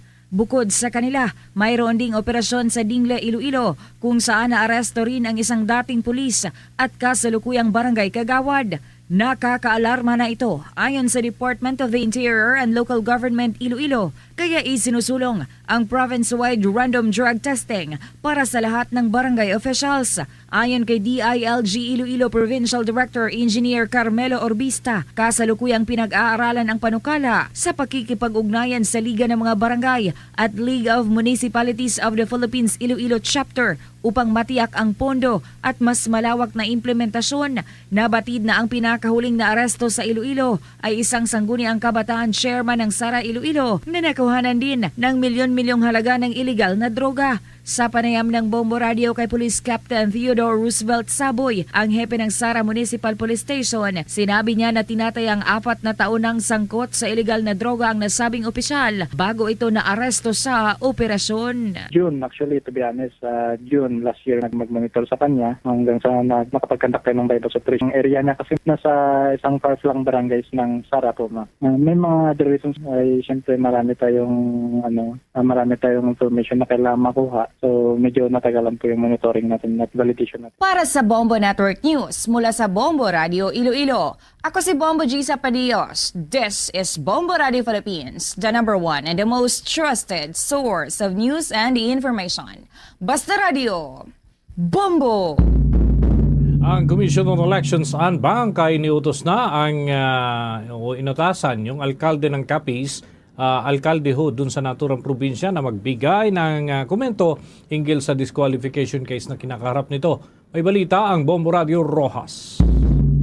Binigyan ng 5 araw ng Commission on Elections o COMELEC and Bank si President Rojas Capiz Mayor Celeste Tanoy Escolina upang magbigay ng komento matapos ibasura ang kanyang motion for reconsideration at pagtibayin ang pagkansela ng kanyang Certificate of Candidacy o COC para sa 2025 national at local elections. Batay sa desisyon ng COMELEC, nakapagselbi na si Mayor Escolina 3 sunod-sunod na termino bilang alkalde, kaya't wala umanong legal na basihan upang baligtarin ang naunang desisyon ng poll body. Sa panayam ng Bombo Radio Rojas kay Escolina, sinabi nitong maghahain siya ng Temporary Restraining Order o TRO sa Korte Suprema matapos niyang matanggap ang kopya ng desisyon ng COMELEC and Bank. Nilinaw din ni Escolina siya pa rin ang lehitimong alkalde ng President Rojas at hindi totoo ang mga kumakalat na impormasyon na may bago ng mayor ang bayan dahil hindi pa pinal ang desisyon. Nanawagan siya sa publiko na basahin at unawain ang opisyal na kautusan at huwag agad maniwala sa mga hindi pa beripikadong impormasyon. Sa mga minamahal natin na mamamayan ng President Rojas, huwag kayo maniwala sa pinupost nila na kinukongratulate nila yung mga katunggali natin noong nakarang eleksyon. Hindi totoo yan. No? Sa ngayon, tayo pa rin yung mayor sa bayan ng President Rojas at status quo tayo habang hindi pa tapos yung pinaglalaban natin. Mayroon tayong certiorari na final sa Supreme Court at saka hintayin natin yon. Sa ngayon, wag kayo lahat sa mga supporter natin, lalo na yung buong mamamayan ng President Rojas. Tayo pa rin yung mayor sa bayan ng President Rojas. Walang nagbago, walang bagong mayor, kundi tayo pa rin. Mula dito sa Bombo Radio Rojas, para sa Bombo Network News, ako si Bombo Lindsay Ermitan Yubade. This is Bombo Radio Philippines, the #1 and most trusted source of news and information. Basta Radio, Bombo! Ito namang lupang ibinigay sa mga katutubong Aita sa Boracay, binakura ng mga claimants kahit hindi pa tapos ang legal battle. May mga report ang Bombo Radio Kalibo. Handa ang Asosasyon ng Boracay Ati Tribal Organization o ABATO na ipaglaban ang lupang iginawad sa kanila ng Department of Agrarian Reform sa pamamagitan ng Certificates of Land Ownership Awards o CLOA sa panahon ng Administrasyong Duterte. Ito ay makaraang bakuran ng private developer ang bahagi ng ari-arian sa kabila ng nagpapatuloy na legal battle hinggil sa pagmamay-ari nito. Ayon kay Maria Tambuon, livelihood coordinator ng naturang asosasyon, na nagulat na lamang sila na isinara ang CLOA 5, isa sa 5 parsela na ibinigay sa kanila at hindi pinapasok ang kanilang mga miyembro upang mag-alaga sana ng kanilang mga pananim sa loob ng property. Maliban dito, naglagay pa ng malaking tarpaulin sa lugar na nagpapakita ng kopya ng Notice of Order na may petsang January 29, 2026. Anya, wala pa silang natanggap na finality of judgment, notice of vacate, writ of execution at writ of demolition sa kanilang inihaing motion for reconsideration laban sa ipinalabas na notice of order ng DAR. Maituturing umanong iligal ang pagpasok ng mga security guards dahil wala pang pinal na desisyon ang korte sa motion na inihain ng kanilang abogado. Illegal ang pagsarado ninyo sa aming area, sa aming lupa. At wala pa silang notice to vacate. At ang hinihintay pa namin ay yung sheriff sana ng DAR na kung saan ay yun sana ang pinaka-na-pwede na talaga. Si Maria Tambuon, livelihood coordinator ng Asosasyon ng Boracay Ati Tribal Organization, sa kanyang naging pahayag. Sa kabilang dako, sinabi ni Attorney Daniel Dinopol, legal counsel ng ABATO, na ang pangyayari ay isang patuloy na paglabag sa mga karapatan ng katutubong Aita at hindi pagsunod sa rule of law. Dagdag pa nito na handa ang grupo na dalhin ang kaso ng pagkansela ng CLOA hanggang sa Supreme Court kung kinakailangan. Pero ito, it's just a notice of order at saka pumasok yung lugar lang mga security guard na hired by GECO Development Corporation. Ibig bang sabihin na na-deputize na ng Department of Agrarian Reform ang mga security agency to implement an order? Para namang this is definitely against the law and not under the rule of law. Si Attorney Daniel Dinopol, legal counsel ng ABATO, sa kanyang naging pahayag. Para sa Bombo Network News, mula rito sa Bombo Radio Kalibo, Bombo Ashley May Pamaos nag-uulat, and this is Bombo Radio Philippines, the #1 and most trusted source of news and information. Basta Radio, Bombo! Manatiling nakatabay sa mga himpilan ng Bombo Radio Philippines, maaaring tumutok sa Bombo Mobile App, YouTube, TikTok at maging sa Facebook Live ng ating 32 fully digitalized stations ng Bombo Radio Philippines. Mga kabombo, mga ka-Star Nation, maaaring tunghayaan ang ating mga palatuntunan sa ating mga himpilan, lalo na ho dyan sa Visayas region. Unahin natin ang area ng Iloilo Province, nariyan ng Bombo Radio at Star FM Iloilo. Kung kayo naman ho ay napadpad sa bahagi ng Negros Island, nariyan po ang Bombo Radio at Star FM Bacolod. Kung kayo naman ay patungo dyan sa Central Visayas, nariyan po ang Bombo Radio at Star FM Cebu. Habang kung nasa lalawigan ng Capiz, nariyan po ang Bombo Radio at Star FM Rojas. Samantala sa lalawigan ng Aklan, ang Bombo Radio Kalibo. At dyan sa Eastern Visayas, Bombo Radio Tacloban. At bago tayo magtapos, narito ang ating oratio, Imperata, for peace. God, our Heavenly Father, Lord of peace and justice, we humbly come before you, during this time of escalating geopolitical tensions in our part of the world. Through the years, you have sustained our faith in you as a nation. It is our faith in your divine providence that has made us survive the countless natural and human-caused calamities that have come our way in our history as a people. Spare us, Lord, from the horrors of war. Hear our pleas as we cry out to you. Have mercy on us, Lord. Rescue us from the malevolent forces that influence world leaders. For we believe that our struggle is not against flesh and blood, but against the rulers, against the authorities, against the powers of this dark world, and against the spiritual forces of evil in the heavenly realms. We pray for your leaders entrusted with making crucial decisions for our nation. We place all our hopes in you, seeking your forgiveness and mercy for the times when our fears and suspicions have tainted our perceptions with ethnic biases and prejudices verging on racism. We earnestly pray, Lord, that you make us instruments of your peace. Where there is hatred, let us bring love. Where there is injury, pardon. Where there is doubt, faith. Where there is despair, hope. Where there is darkness, light. Where there is sadness, joy. Through our Lord Jesus Christ, your Son, who lives and reigns with you in the unity of the Holy Spirit, God, forever and ever. Amen. Our Lady, Queen of Peace, Pray for us. Saint Michael the Archangel, Pray for us. Saint Joseph, Pray for us. Saint Francis of Assisi, Pray for us. Saint Lorenzo Ruiz, Pray for us. Saint Pedro Calungsod, Pray for us. Luzon, Visayas at Mindanao. Yan ang karipunan ng ating mga balita para sa pang-tanghaling edisyon ng Bombo Network News.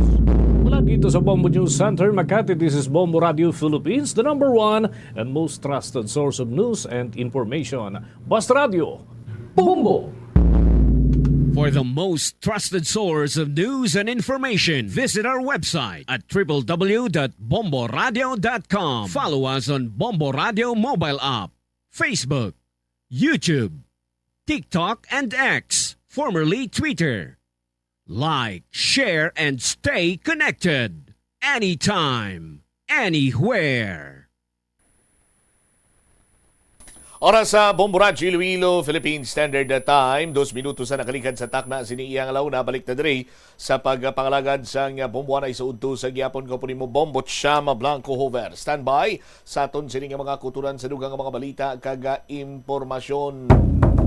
Sa palabuton sining Pebrero 24 tubtob 27 magapatigayon kita diri sa pag sinapol, no? Pag sinapol kaupod sini Banwa ang mga members ng Association of Southeast Asian Nations ukon Asian or ASEAN Summit sa aton sining mga kasimanwa. Ang ma-host sina Driway sang liwan kunti syudad sang Iloilo. Sa aton sining mga kabumbok sang damlaglang ukon kagapon sining adlaw ginparigayon ng send-off ceremony sa bahin sang security, no? Lapit sini 2,000 ka mga personnel nagikan sa aton sinuma law enforcement agencies ang magapatigayon or magapasiguro sa peace and order, no? Diri iya sa bahin karon iya sa syudad sa Iloilo. Hibalo na to ng dugang pagid sining iyang mga impormasyon na tuhoy sa sining ASEAN meeting diri man sa bahin sa syudad sa Iloilo. Sa aton sining karon iyang mga kasimanwa. No, kay ni malipod si balosang mga kultura nato, no? Sa aton sinikaron iya nga mga kabombong si Mayor Inday Raisa Treñas amo karon ang chairman, no? Orang regional chairman sang aton sining tourism sa aton sinikaron iya nga economic development sa aton sinikaron nga mga kauturan. Standby, no? Driman sa aton sining pagpangalagad sa DYFM Bombo Radio Iloilo.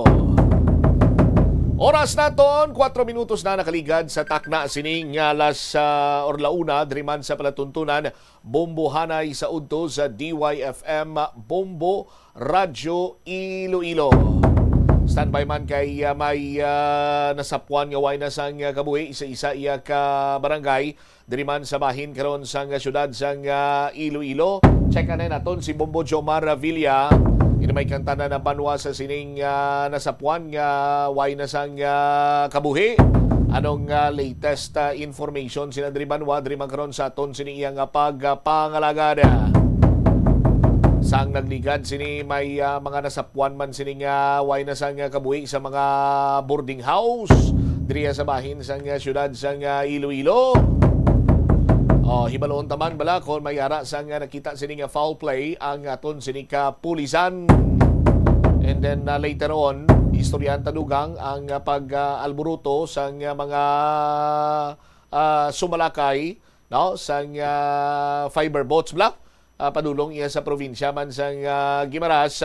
Inibangod mga kasimanwa nga timayara karon sa ginaduso nga 20 pesos kapag pasaka sang pletihan. Iban sini panghakroy na gani banwa. Subong madugangan pagid. Ati nagdako na gid ang ila sini karon iyang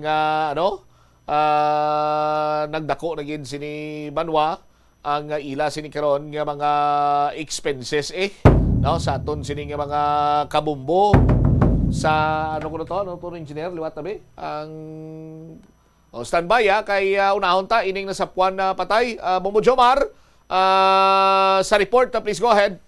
Padayon pa ang investigasyon karon sa lapas PNP matapos nga nasapuan nga way sa kabuhi ning isa ka lalaki direktor sa may area sang Zone 5 Barangay Rizal sa may distrito sang Lapas Bombo Champ no sa aton sining mga kabumbo. Ang ininggil natin niran sang sining biktima isa ni sa ka boarding house diri sa Sambit sining lugar. Ang pinakamalapit siguro nga diyan diri ka malabay sa may area sang MacArthur no kun halin ka diri sa may area sang Lapas going ka diri karon sa may area sang Baldosa pero di ka nakalabot no diri sa may bangga sa may MacArthur patuo ikaw siguro halin diri sa highway mga more or less mga 1 to 200 meters no kalayon sining Sambit sining boarding house. Santo diri sa aton sining pagpakusisa ang biktima ang ginkilala diri kay Melvin Tabuon.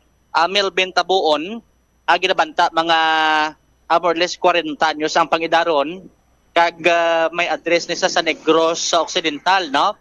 Subot sila kontemporaryo ini sa nagatiner diri sa Sambit sining lugar.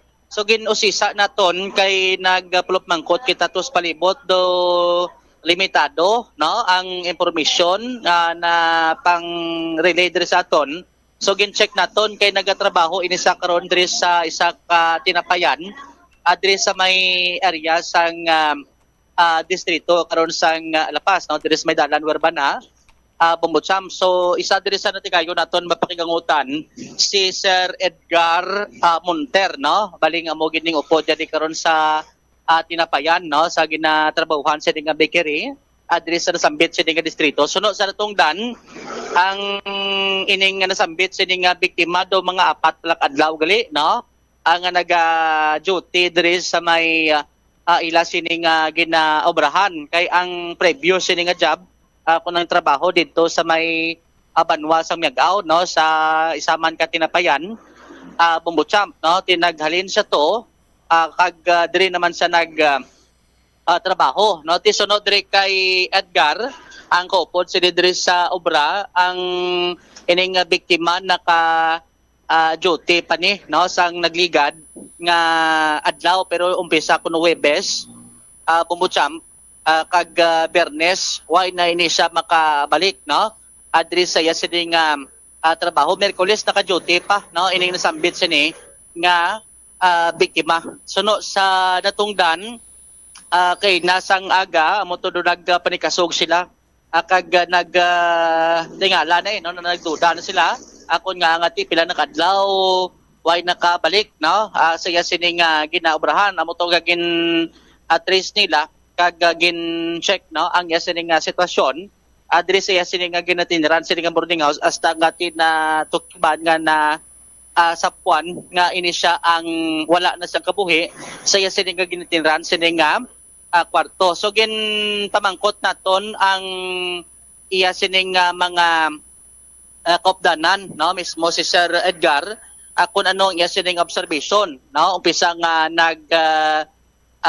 duty ini, no, diri sa ginatrabuhan sining bakery ti sunod sa tungdan, adway man sa kuno may na-notice nga daw may dumot, no, sa biktima o kuno pamroblema siya, bumbucham, kung ano ang rason sang iya sining kamatayon, no. So sunod sa ila, duway sila sa nakita nga rason abi, no, nga magtulod sa iya nga mag-commit kasang o kung magtulod abi, no, sa kapulisan nga makahataglit kung ano gid ang gintunaan sang iya sining kamatayon. Only nga naka-mention nga umpisa to sa ginhalinan sining trabaho dito sa may Miag-aw, do may pagnaisay, no, sa tunga ni sang biktima kag sang ila kuno tong supervisor, do bago kuno tong supervisor nila sa iya sining anubrahan sining tinapayaan man bumucham kag ang isa sina sa mga ginanantaw nga do naghina kunong ila sining benta didto, kag ang ginalantaw nga posible nga do siya kuno ang ginabasol amo na nga naghalin siya kag diri siya nagsaylo, no, sang iya sining trabaho diri sa may distrito sang lapas ining nasambit sining biktima. Tisuno gani sa iya sining kopdanan dire nga posible nga do basi nga ginbatyag niya, no, ang kasubo sini asa nga nasambit sining individual kay ti ko lang tawon way man sa nakita sini nga pilas initially sa lawas sini nga basi kon may nagdumot sa iya, no, may naghungod sini nga patyon ining nasambit sini nga individual. So ang initially sini nga nagagawa nga na cardiac arrest, no, ining nasambit sini karon nga individual bumbucham pero tilang taon ta kung ano ang maging resulta karon sang investigasyon man sa bahin karon sang otoridad. Aribla, no, ang naging kabahin sang pahayag ni Edgar Monter upod ni sang biktima sa trabaho sa may interview diri sa Bombo Radio. Na-date kasi sa DTR niya 2 araw lang siya. Sa 17 po siya nag-start. 17 February. Okay. Saan siya galing nga? Sa sa Mama's Big Shop lang. Sa province? Ewan ko. Sa Miag-aw. Miag-aw. Okay. So pag-start niya kamusta yung observation mo? Okay lang naman siya kasi nagkwento lang naman siya kung ba't siya umalis doon. Ano daw yung rason? Hindi daw sila nagkaintindihan sa management to. Yun lang yung kwento niya. So parang niya, dinamdam niya yung Baka siguro, hindi ko din masabi kasi okay lang naman siya punta niya dito. Pero dito mo siya, naobserbaran mo parang matamlay or hindi naman? Hindi, palagi lang naman siyang nag-check sa cellphone niya, ganun. I see. So kailan niyo nalaman na na ganun nangyari sa kanya? Kanina pa lang. Kasi 2 araw na siya hindi pumasok, pangatlo na ngayon. Siya naka-report? Okay. So bali kayo pumunta kayo doon? Pumunta sila kaninang umaga. Okay. Tapos pag punta nila doon sa umaga, parang nakasira, nakalak yung sa loob, tapos may amoy na daw. So sinasabihan nila na i-report kung anong nangyari talaga. So bali nilang nila binuksan, ni-report lang agad? Okay. Sa'yo, anong palagay mo na nangyari sa kanya? Sa'yo lang? Sa akin lang. Wala akong comment. Wala akong masabi kasi hindi ko... Okay lang naman siya doon. Okay lang naman siya pagpunta dito. Hindi ba kayo nag-away o baka wala naman? 2 araw lang naman siya dito. Away agad. So wala siyang kalaban or may nag-threat sa kanya or Wala naman? Wala akong sabi din. Na kung may nag-threat ba o. Ang information parang naka-cardiac arrest daw siya. May... Ewan ko din siguro. Baka na-depress yun siya or kung Pero prior niyan may mga na-mention siyang maliban doon sa pinagalingan niya, may mga problema siya. Wala naman. Wala. Okay naman siya nung pumunta siya dito.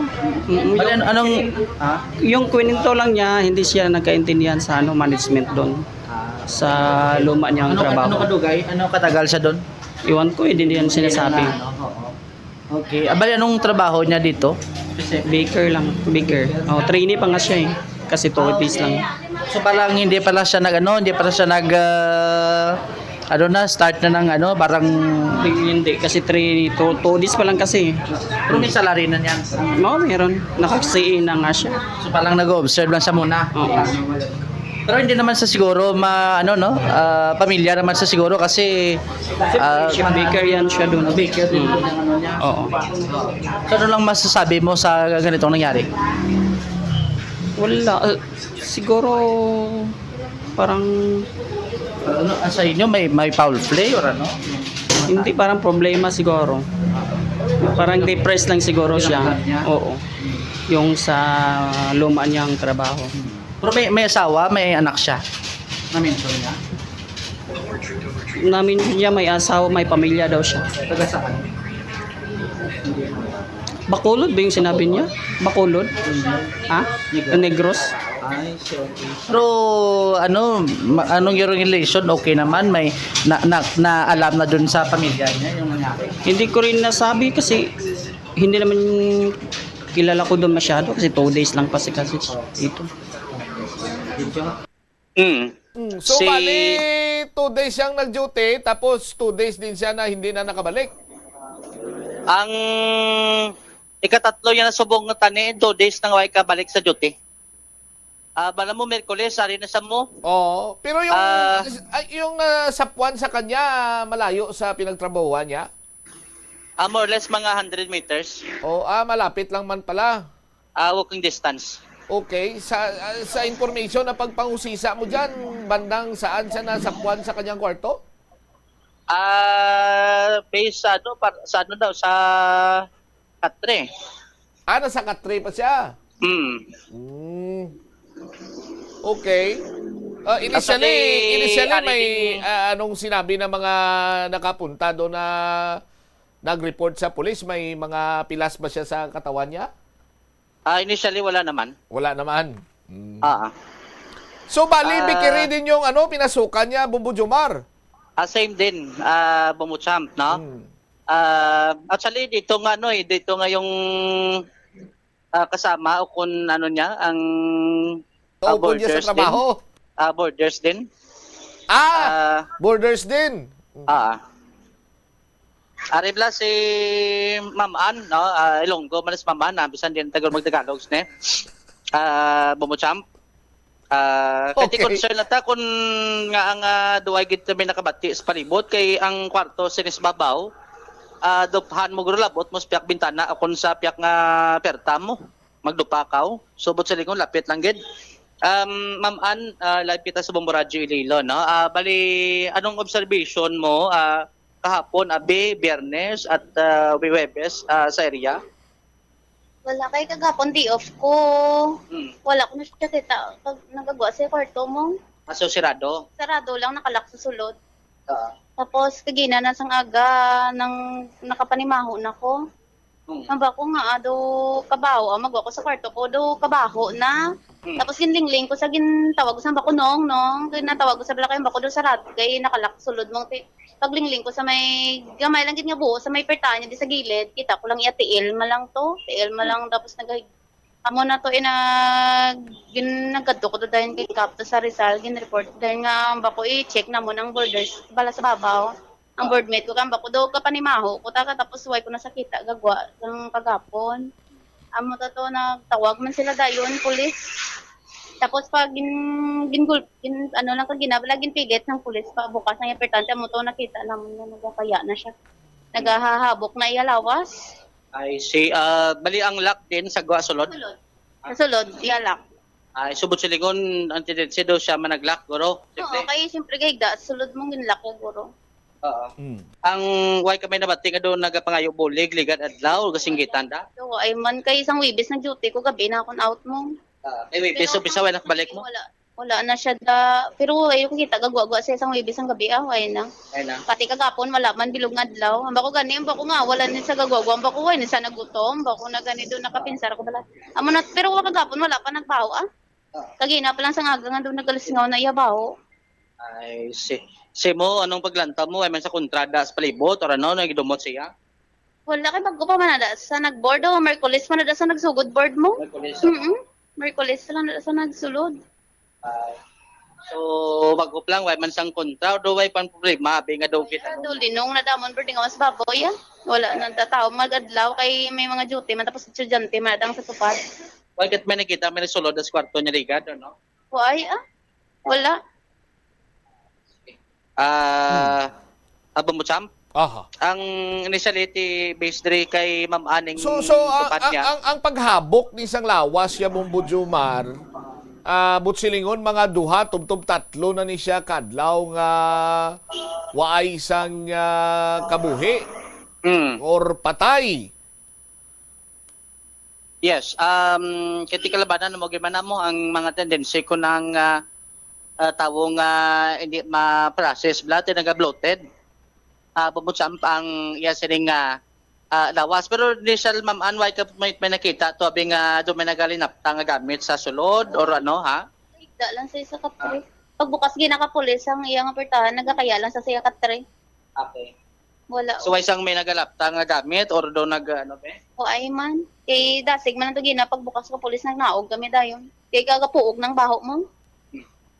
Ay, so initially why man sang do nakita nga mga nagalapta nga gamit?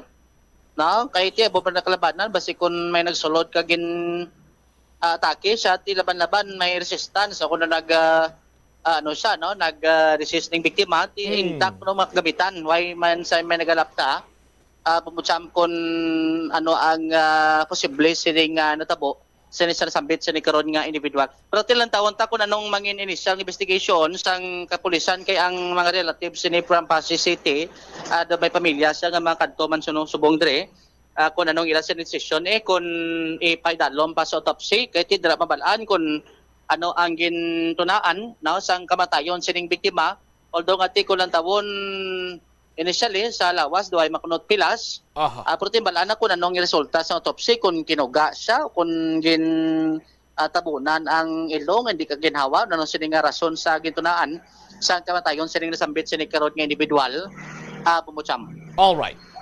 So mo ang latest diri sa bahin nasambit sining nga lugar yung tanim mapakigutan dugang ang bahin karon sa Lapas PNP kung anong mga resulta sa ila sining karon nga initial investigation to sa nasambit sining nga hitabo diri sa may area sang Rizal Lapas Bumutsam. So live diri sa may area ini si Bombo Jomar Consumo Villa and this is Bombo Radio Philippines, the number one most trusted source of news and information. Basta Radio Bombo. Salamat gid Bombo Jomar Villa, isa ka panadero na sa Puan nga way na sang kabuhi sa sulod sang iya sining hulot nga ginaarkilahan sa distrito iya sang Lapas.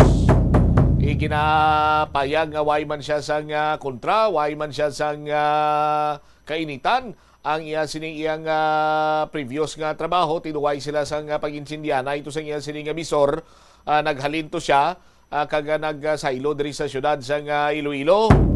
Sa aton sining mga kabombo sandig sa iya sining mga kubdanan, ini siya ang duwa na kadlaw nga wala maka-duty.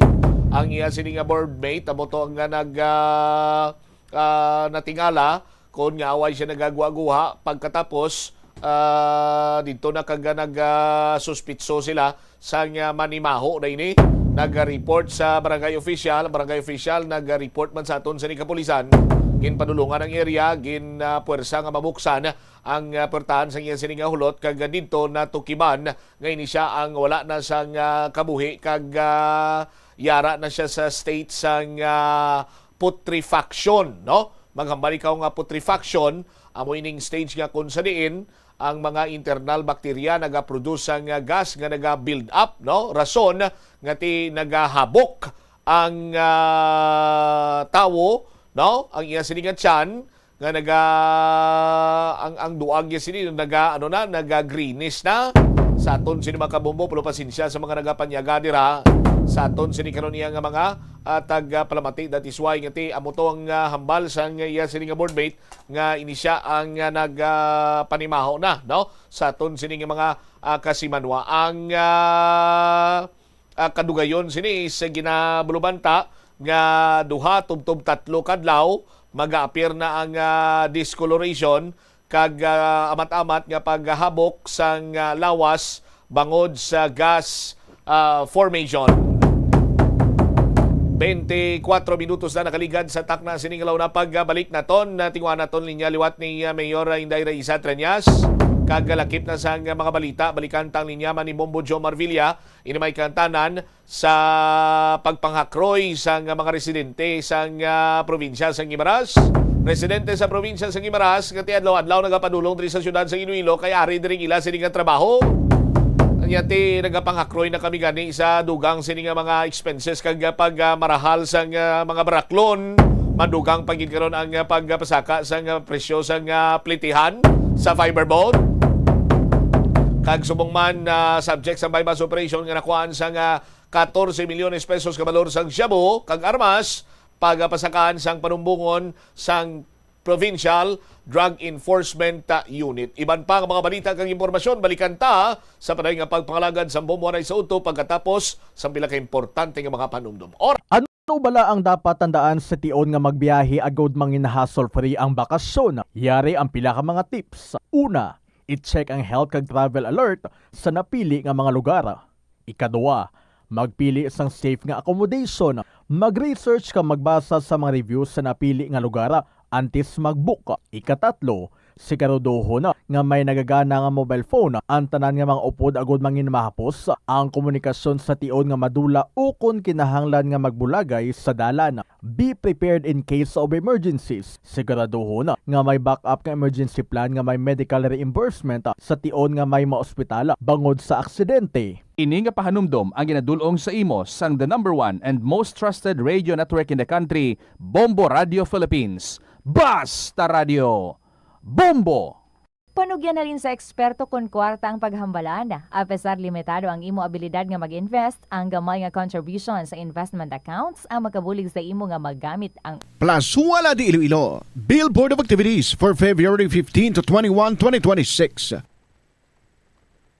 Rock songs kag iban pa ang saliwat mangin inyo as the Binhi Band is due to give you one great musical extravaganza sa concert at the Plaza, blasting off alas 6 ng gabi sa Pebrero 21, Sabado. Sa tion sa musical show, napulo ka mga matahom nga Plasuala de Iloilo, Valentine's Edition mugs kag madamo pa nga iban ang igaparafol sa mga suki sang Plasuala de Iloilo. Sa February 22, Domingo, ginaagdang tanan nga mangin kabahin sa Eucharistic celebration nga paghahiwaton sa Latolda sa mga adlaw alas 11 sang aga. Sa tion sang Holy Mass ipangamuyo naton sa Ginoo nga padayon niya nga tandugon ang kasing-kasing sa mga tawo nga involved sa anomalous flood control projects nga pamatian ang panawagan angot sa restitution. Plasuala de Iloilo, we remain to be one with you in the common hope for a better community and a progressive country in 2026. Yari ang mga simpleng paagi agod makakinot sang tubig. Tinguba ang mga lalabahan kag tinguba man ang pagpanglaba. Ang pagpanglaba sang isa ka bes sa isa ka semana ang nagakinot sang naglabot sa 50 litro sang tubig. Kung nagagamit sang washing machine, iset ini sa mas manubo nga wash cycle. The Farmers Bazaar, your traditional public market with the touch of Plasuala Dos, ang isa ka lugar nga gintukod sa tion kag sa kasagsagan sang COVID-19 pandemic nga may tinutuyo nga maghatag sa imo sang safe marketing experience. Subong nga ang COVID-19 hindi nagidman dako nga pamahog kag nagapakadto na kita sa next normal. Rest assured nga ang Farmers Bazaar will further evolve agud nga magpadayon sa paghatag sa inyo sing satisfying marketing experience. The Farmers Bazaar. Sa lower level, tara na pahamtang ang fish, poultry kag meat section para naman sa inyo mga kinahanglanon nga prutas Utan kagiban pa, magbisita sa upper level, pinaagi sa paggamit sa hagdanan o kon sa pagkadto direkta sa parking lot. The Farmers Bazaar, your traditional public market with a touch of Plazuela 2. Problema sa susunod, ipabombo! Korupsyon sa gobyerno, ipabombo! Kakulang sang serbisyo sa matalatapan sang gobyerno, ipabombo! Inhustisya kag hindi patas nga pagtrato, ipabombo! Ipabombo! Programa sang Bombo Radio bilang dalampan sang banwa, ipabombo! Ipabombo! Problema sang komunidad, ipalabot naton sa natungdan kag solusyonan, ipabombo! Ipabombo! Diri lamang sa number 1 and the most trusted source of news and information, Bombo Radio Philippines. Basta Radio Bombo!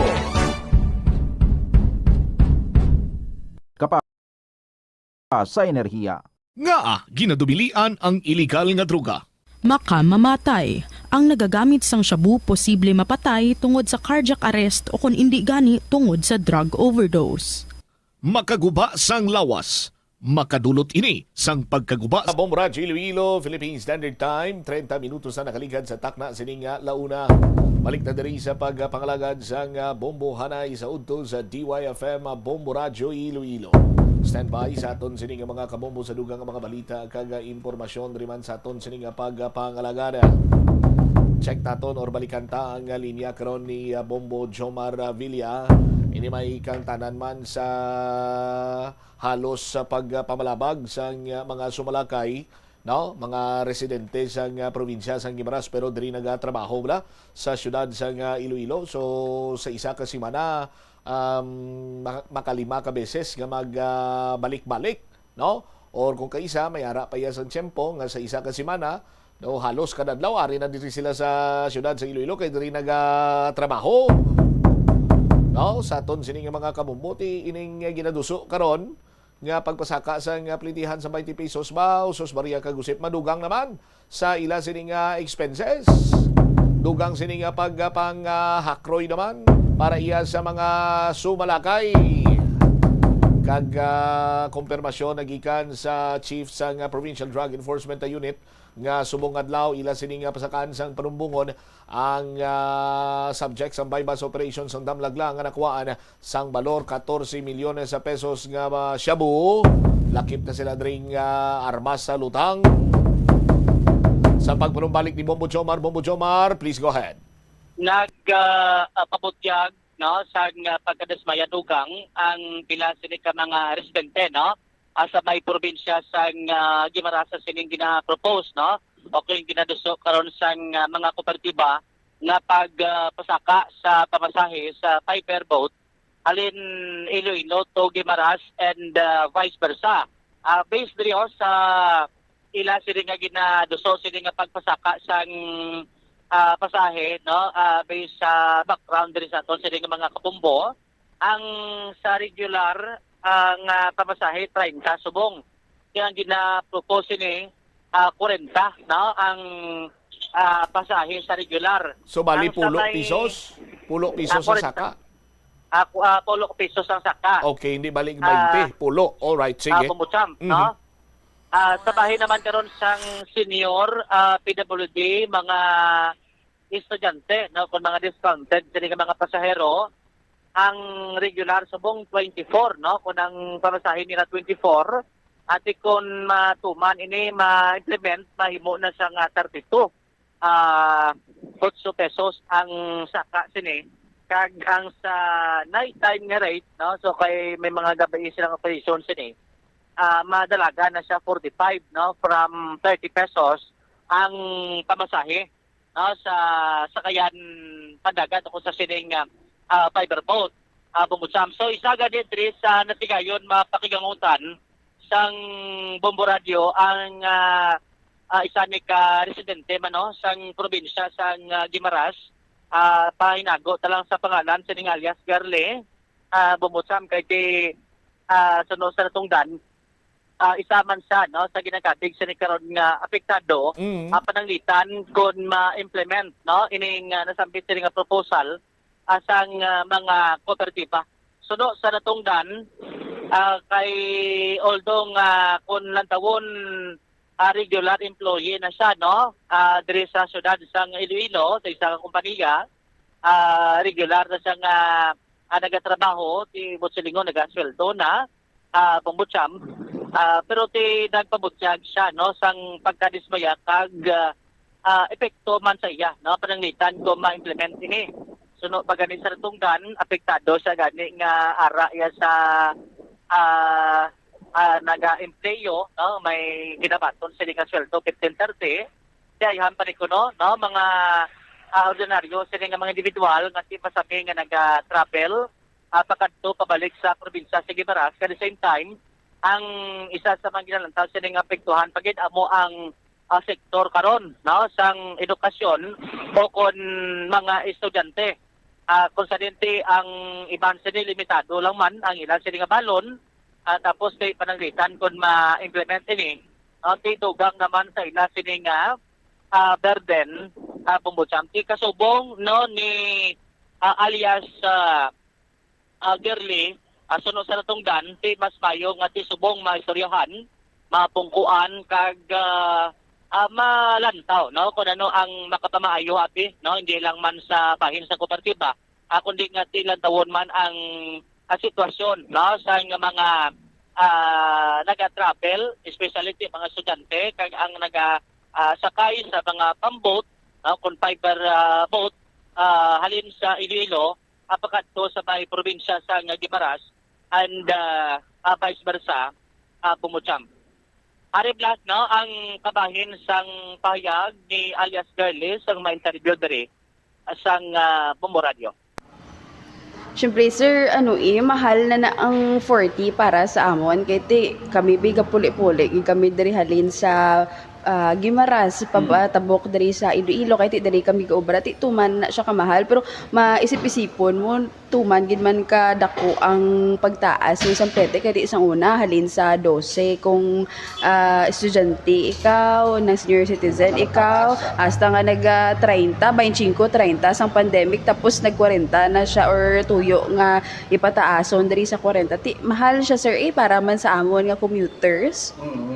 Okay, say mo si Saxman na mga kapilay ka maka-travel pag Gimaras. Adlaw-adlaw, sir.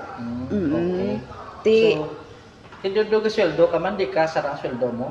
Ihisa sarang pero isipon bala naton ang mga kauturan man naton namon dari sa probinsya nga ti amo lang man ang ginasaligan ting iban diri mga nagaalsada bala or iban diri is nagabaligya makita mo dara karon sir sa fiber may mga nagabaligya mga estudyante pati kumataas nang iya ka mga regular ti masaas man iya ka mga estudyante pero kay ti medyo mataas-taas lang gid sa mga regular nga mga pasahero.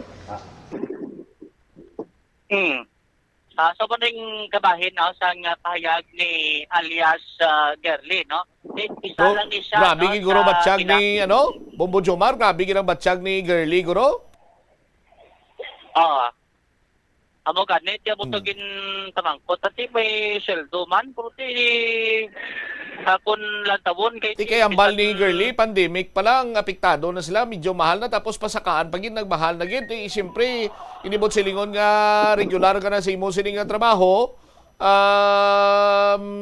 pag pinagusto nga lang niya sa gasto sa imo sining kwarta ti siyempre may mga ginasuptan man ina siguro may mga ginabayaran man siya nga kun ano dira ti siyempre dako na nga bagay ang plitihan kay adlaw-adlaw na nga ginabuhin Bombo Jomar mo. Amo gani na ti masupot man kun adlaw ka travel mo. Amo gid Bombosam kag ti din bla nagdamo kwarta sang mga manggaran kundi sa pesos na masupot man kun piso na karon. Anyway. Bombo Jomar, balikan ko ang balita mo ni party sa kay Major Dalima. Balikan ta ikaw. Dali lang, Ged. Standby lang ko din. Bumbutsan pa. Sige. Alright, Philippine Standard Time. 39 minutos na nakaligad sa takna sininga. Las Launa, diriman sa palatuntunan na bumbuhan ay sa Udo.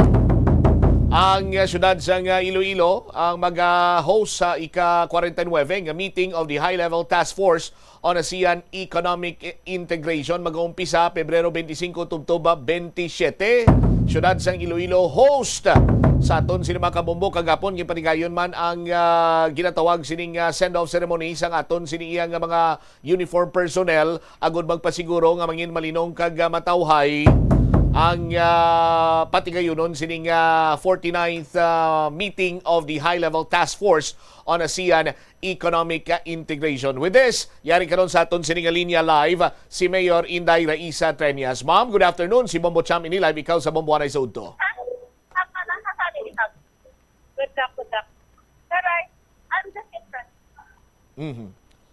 Hello, Mayor Raisa Treñas. Ma'am, good afternoon. Si Bombo Cham ini live ikaw sa Bomboanay sa Udto. Good afternoon sa liwat, ma'am. Good afternoon, Bombo Cham. Yes. Ano karon ang mambal naton with regard sa sining dugang tanga preparation sa palabuton sini ang ASEAN meeting, Mayor Inday? Yes. Yes. Hello, Bombo Cham. Yes, ma'am. Go ahead. Yes. Ano tani? Can you repeat? Siling ko, ma'am, ano ang aton sining dugang nga mga preparation sa pag-host sang 49th meeting of the High-Level Task Force on ASEAN Economic Integration?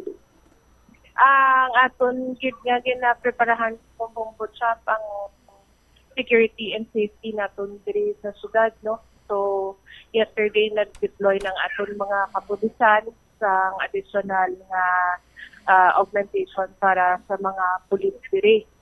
Tapos ang aton nga mga venues ocular na sang aton nga team kaupod sa mga national agencies nga in charge to make sure nga ang preparation sa events during the ASEAN ma-regular na naton.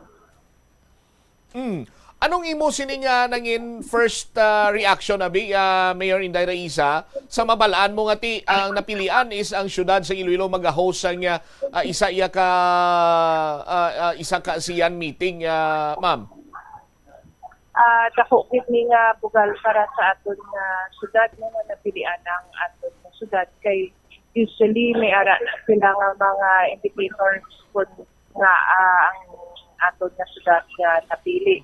Ang isa karaton ang ilangan na napili ang ating syudad at dahil naking ASEAN Clean City kita ang aton nga mga events diri ang MICE events na to maging top MICE destination man kita, meaning ang mga infrastructure nga ari diri naka-in-place sa Iloilo City ready na gid mag-host sa mga international na mga events pareha sinisang ASEAN na mga meeting.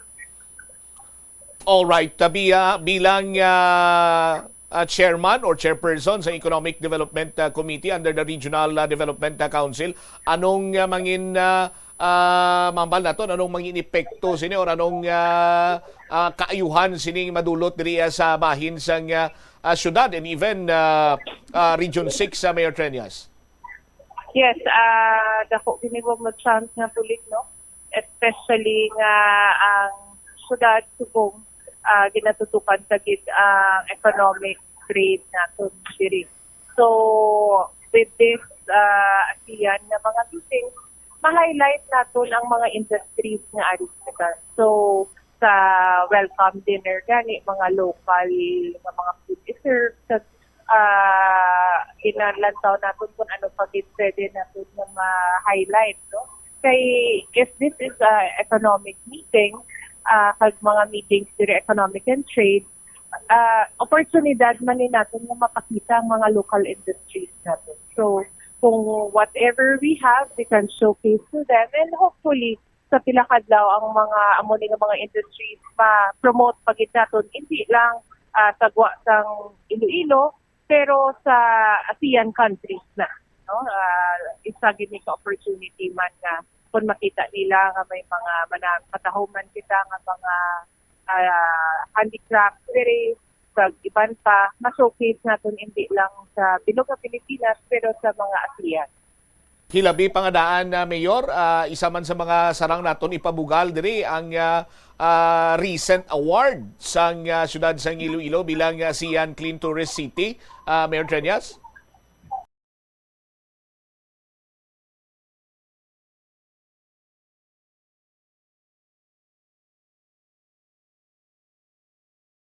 lang ang aton nga city sa ASEAN Clean Touristy Award.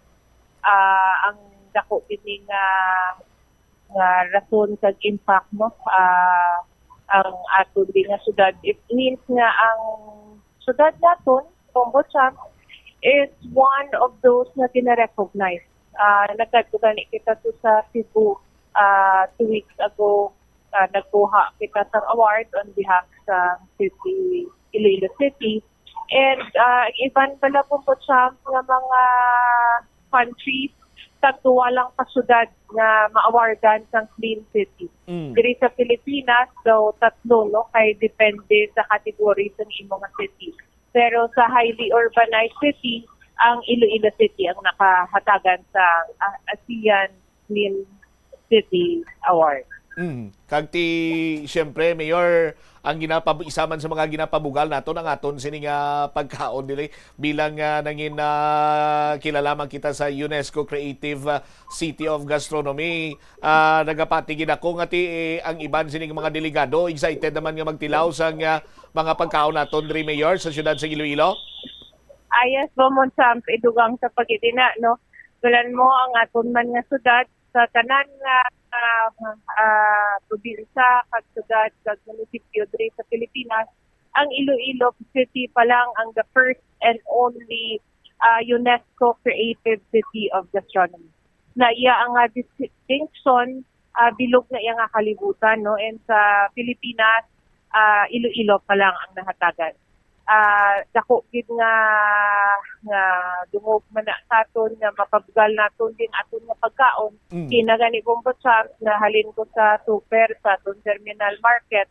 Pambako dako gid nga bulig nga na upgrade na kag na rehabilitate na tanan nga market kay may mga bagsakan na ang mga utan naton di kag produce.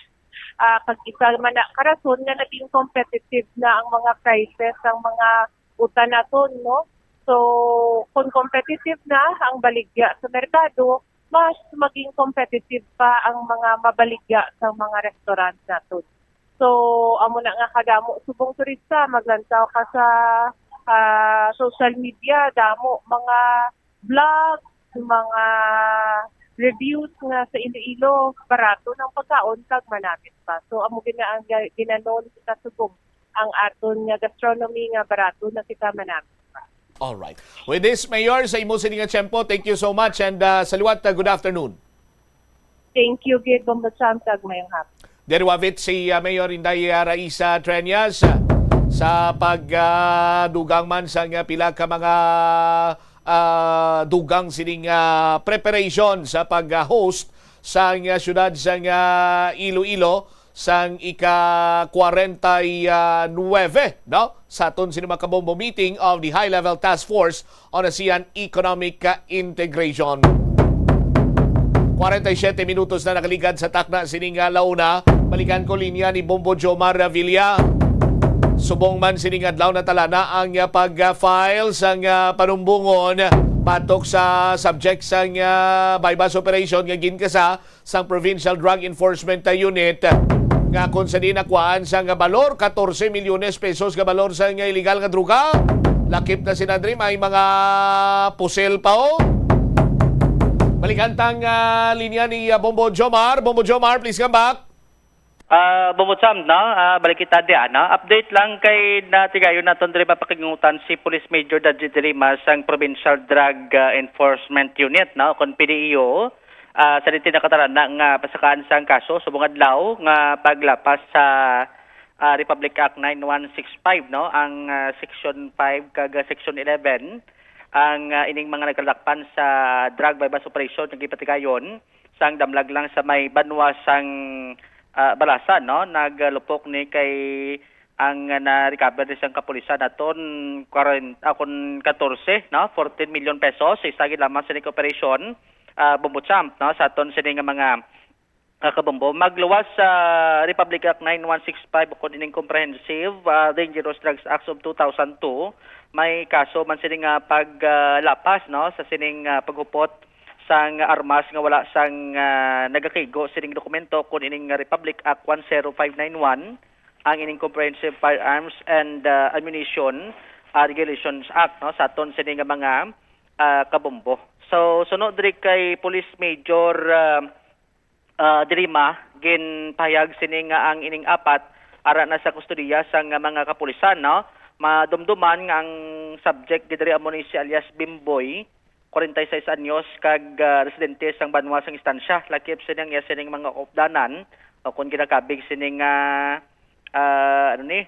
runner, no, sanday alias Doming, 63 years old, kag si alias Carl, 22 anyos, kag ang isa ning babae nga gin-identify kay alias Malin, no, nga tudlo nga do may relasyon man sila ni alias Bimboy, ining subject, no, mismo sa nga drug by bus operation sang aton sini karon nga kapulisan. So ining tatlo ang magapatubang sang kaso nga paglapas sa Republic Act 9165, kag ang ining subject mismo, no, nga si alias Bimboy, kati sa ninakuhaan isang armas, no, nga isa ka unit sang .38 revolver, kag may isa sini ka bala bumbuchamp, no. So ang kaso nga paglapas sa Republic Act 10591, ang isa man na sa pangutubangon sa sambit sini karon nga individual. Suno kay illegal possession of firearms kay wala sang proper documents, wala lisensya.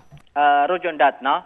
So muna ang ining kaso nga pagatubangon sining mga nasambit sining individual, pero ang sa sining babaye kay sa section 5 kag sa section 11 na state dira nga kung ikaw nagabaligya, no, kag kung makuhaan ka sa posisyon, no, sang illegal sining droga. Ang sa sining babaye nga nadakpan suno kay Major Delima, may kaso man sang ginpasaka diri related man sa Republic Act 9165, no. Pero hindi siya masulod sa section 5 kag section 11, no, nga kung ma-identify ka nagabaligya, no, kag ari kabiran karon sang droga sa imo sini karon nga posisyon. Pero lakip siya, no, sa pagpasaka sang kaso subong adlaw suno kay Major Delima. So based diri sa pagpangusisa dugang sang kapulisan kay hindi la kuno diri nagtakop, no, ang investigation sang otoridad kasunod sining madinlagon sining bypass operation kay sa bilog nga operation ni Major Delima. Do mo pala niyang may pinakadako nga natigayon bumutsa, no, si salak adlaw 14 milyones, kag pinakadako man, no, makumo 2 kilo sining illegal sining droga. Wow! Ang natigayon sining makuha sa kapulisan bumbutsam. Ang na-recover sinidugang na pang-abaw-abaw man gani si Major Delima kay kalabanan sa mga bypass operation ang ginagamit sining kiluhan ng digital blang nga weighing scale ang gamay, no, do calculator dako dis panawagan, no. Okay. Pero ang ila sinigin gamit ang kiluhan, ang analog, kita mo ng kiluhan kabugas bla, no, Puwerte, do gantang-gantang ang baligyanay sa nila, ba? Ginangtanganay, no, tiginiluhay no, munang isa sa gid na tumod ni Major Delima munang away sila gagamit kagagmay sining kiluhan kundi dagko, no, kung siningon lagko sini ang volume sang illegal sini nga droga. So suno sa natungdan may pila sini ka mga information, no, based sa ila sining monitoring in terms man karon sa mga connection, no, sa sining nasambit sining individual kay bala mo si alias Bimboy, iya sining pangalan nagalanog das kinto mo, no, nga ginatumod nga ginakwaan sa illegal sining nga droga o consource, no, kati lagko sining mga supply da.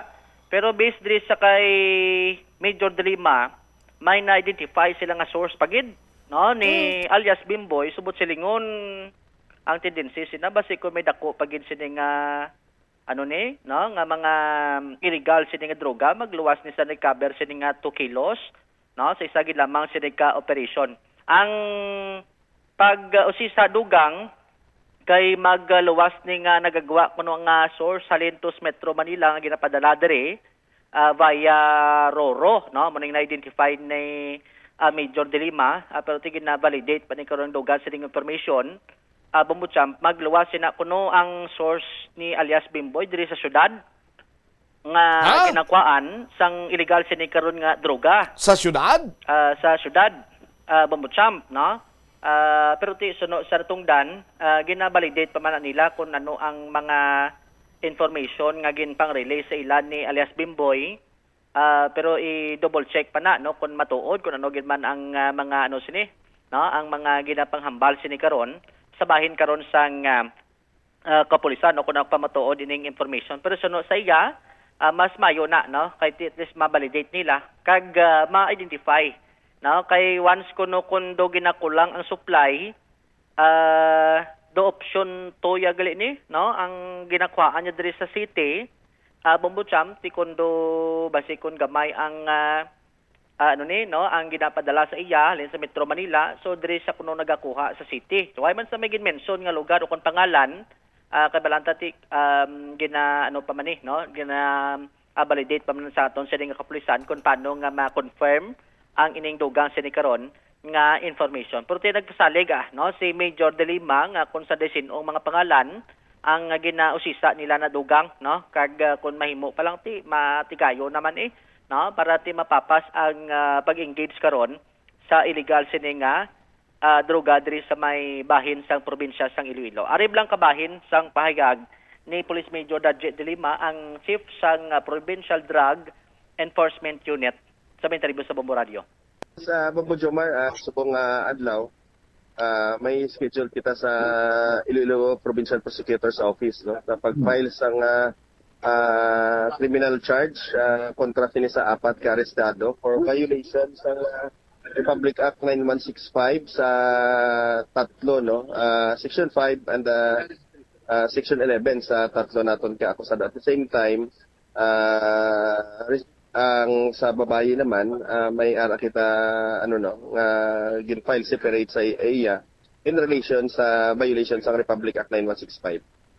So, Butsilingon, do medyo mag-aniyak ba, sir? Yes, correct. Okay. In terms sa update sa monitoring, na-identify or may ginkanta siyang nangalan ko din sinong source niya? Jomar, may isa kitang identify diri sa may City of Iloilo, one of the source, no, sang aton subject nga relay niya kahapon sa aton operatiba, no, after siya undergo sang drug test, then after sila may outside Region 6 nga source, no, so Metro Manila ang dako nga volume, but sometimes kung maubusan siya, diri siya nagakuha diri sa may City of Iloilo. So do may option sa di? That's correct. So, may posibilidad nga may mas dako pagid ni sir nga may mga nagahulag at transaksyon kumpara ni sa natigayo naton? Jomar, hindi kita makahambal nga kung may dako pa. Okay. But sometimes kung kaisabalan may mga informations kita nga ma-receive, like late na kung isa, or kung may makakuha man. So, gina-operate natin gilayon kung may aragid man nga dalagko o kung gamay nga mga informations or recoveries na makuha kita. Okay. Natubod Metro Manila, paano sir? Paano gina-transport? Certainly, Bombo Jomar, through Roro either parcel, may hand carry. But sa ilang case naman, backload Bombo Jomar, no? May, according sa truck magpauli na bala halin sa Metro Manila. So may naga-bit-bit or may nagakarga ng mga Roro truck pinagi sa Roro. Okay, ti sa 2 ka kilo na Major De Lima, sir, hindi hindi matrace sa kung magagi sa porta. Bukod yung nag-kuhan man sila nag-innovate man sila para at least hindi ma-detect, no. So may mga kuhan man na sila, no, abilidad kung paano nila palutsod inang mga illegal contrabands yung hindi madakpan sang aton ng mga authorities. Ang anong background sang main subject agad sir? Daw kagi na nindakpan man? Yes, agi niya siya dakop sa the same offense. Na dismiss ini ang kaso niya before. So kuhan sa gihapon, nag-engage, wala magunta sa pag-engage until such time nga nagdako. Nakuha natin sa finalikdan ng mga inadlaw.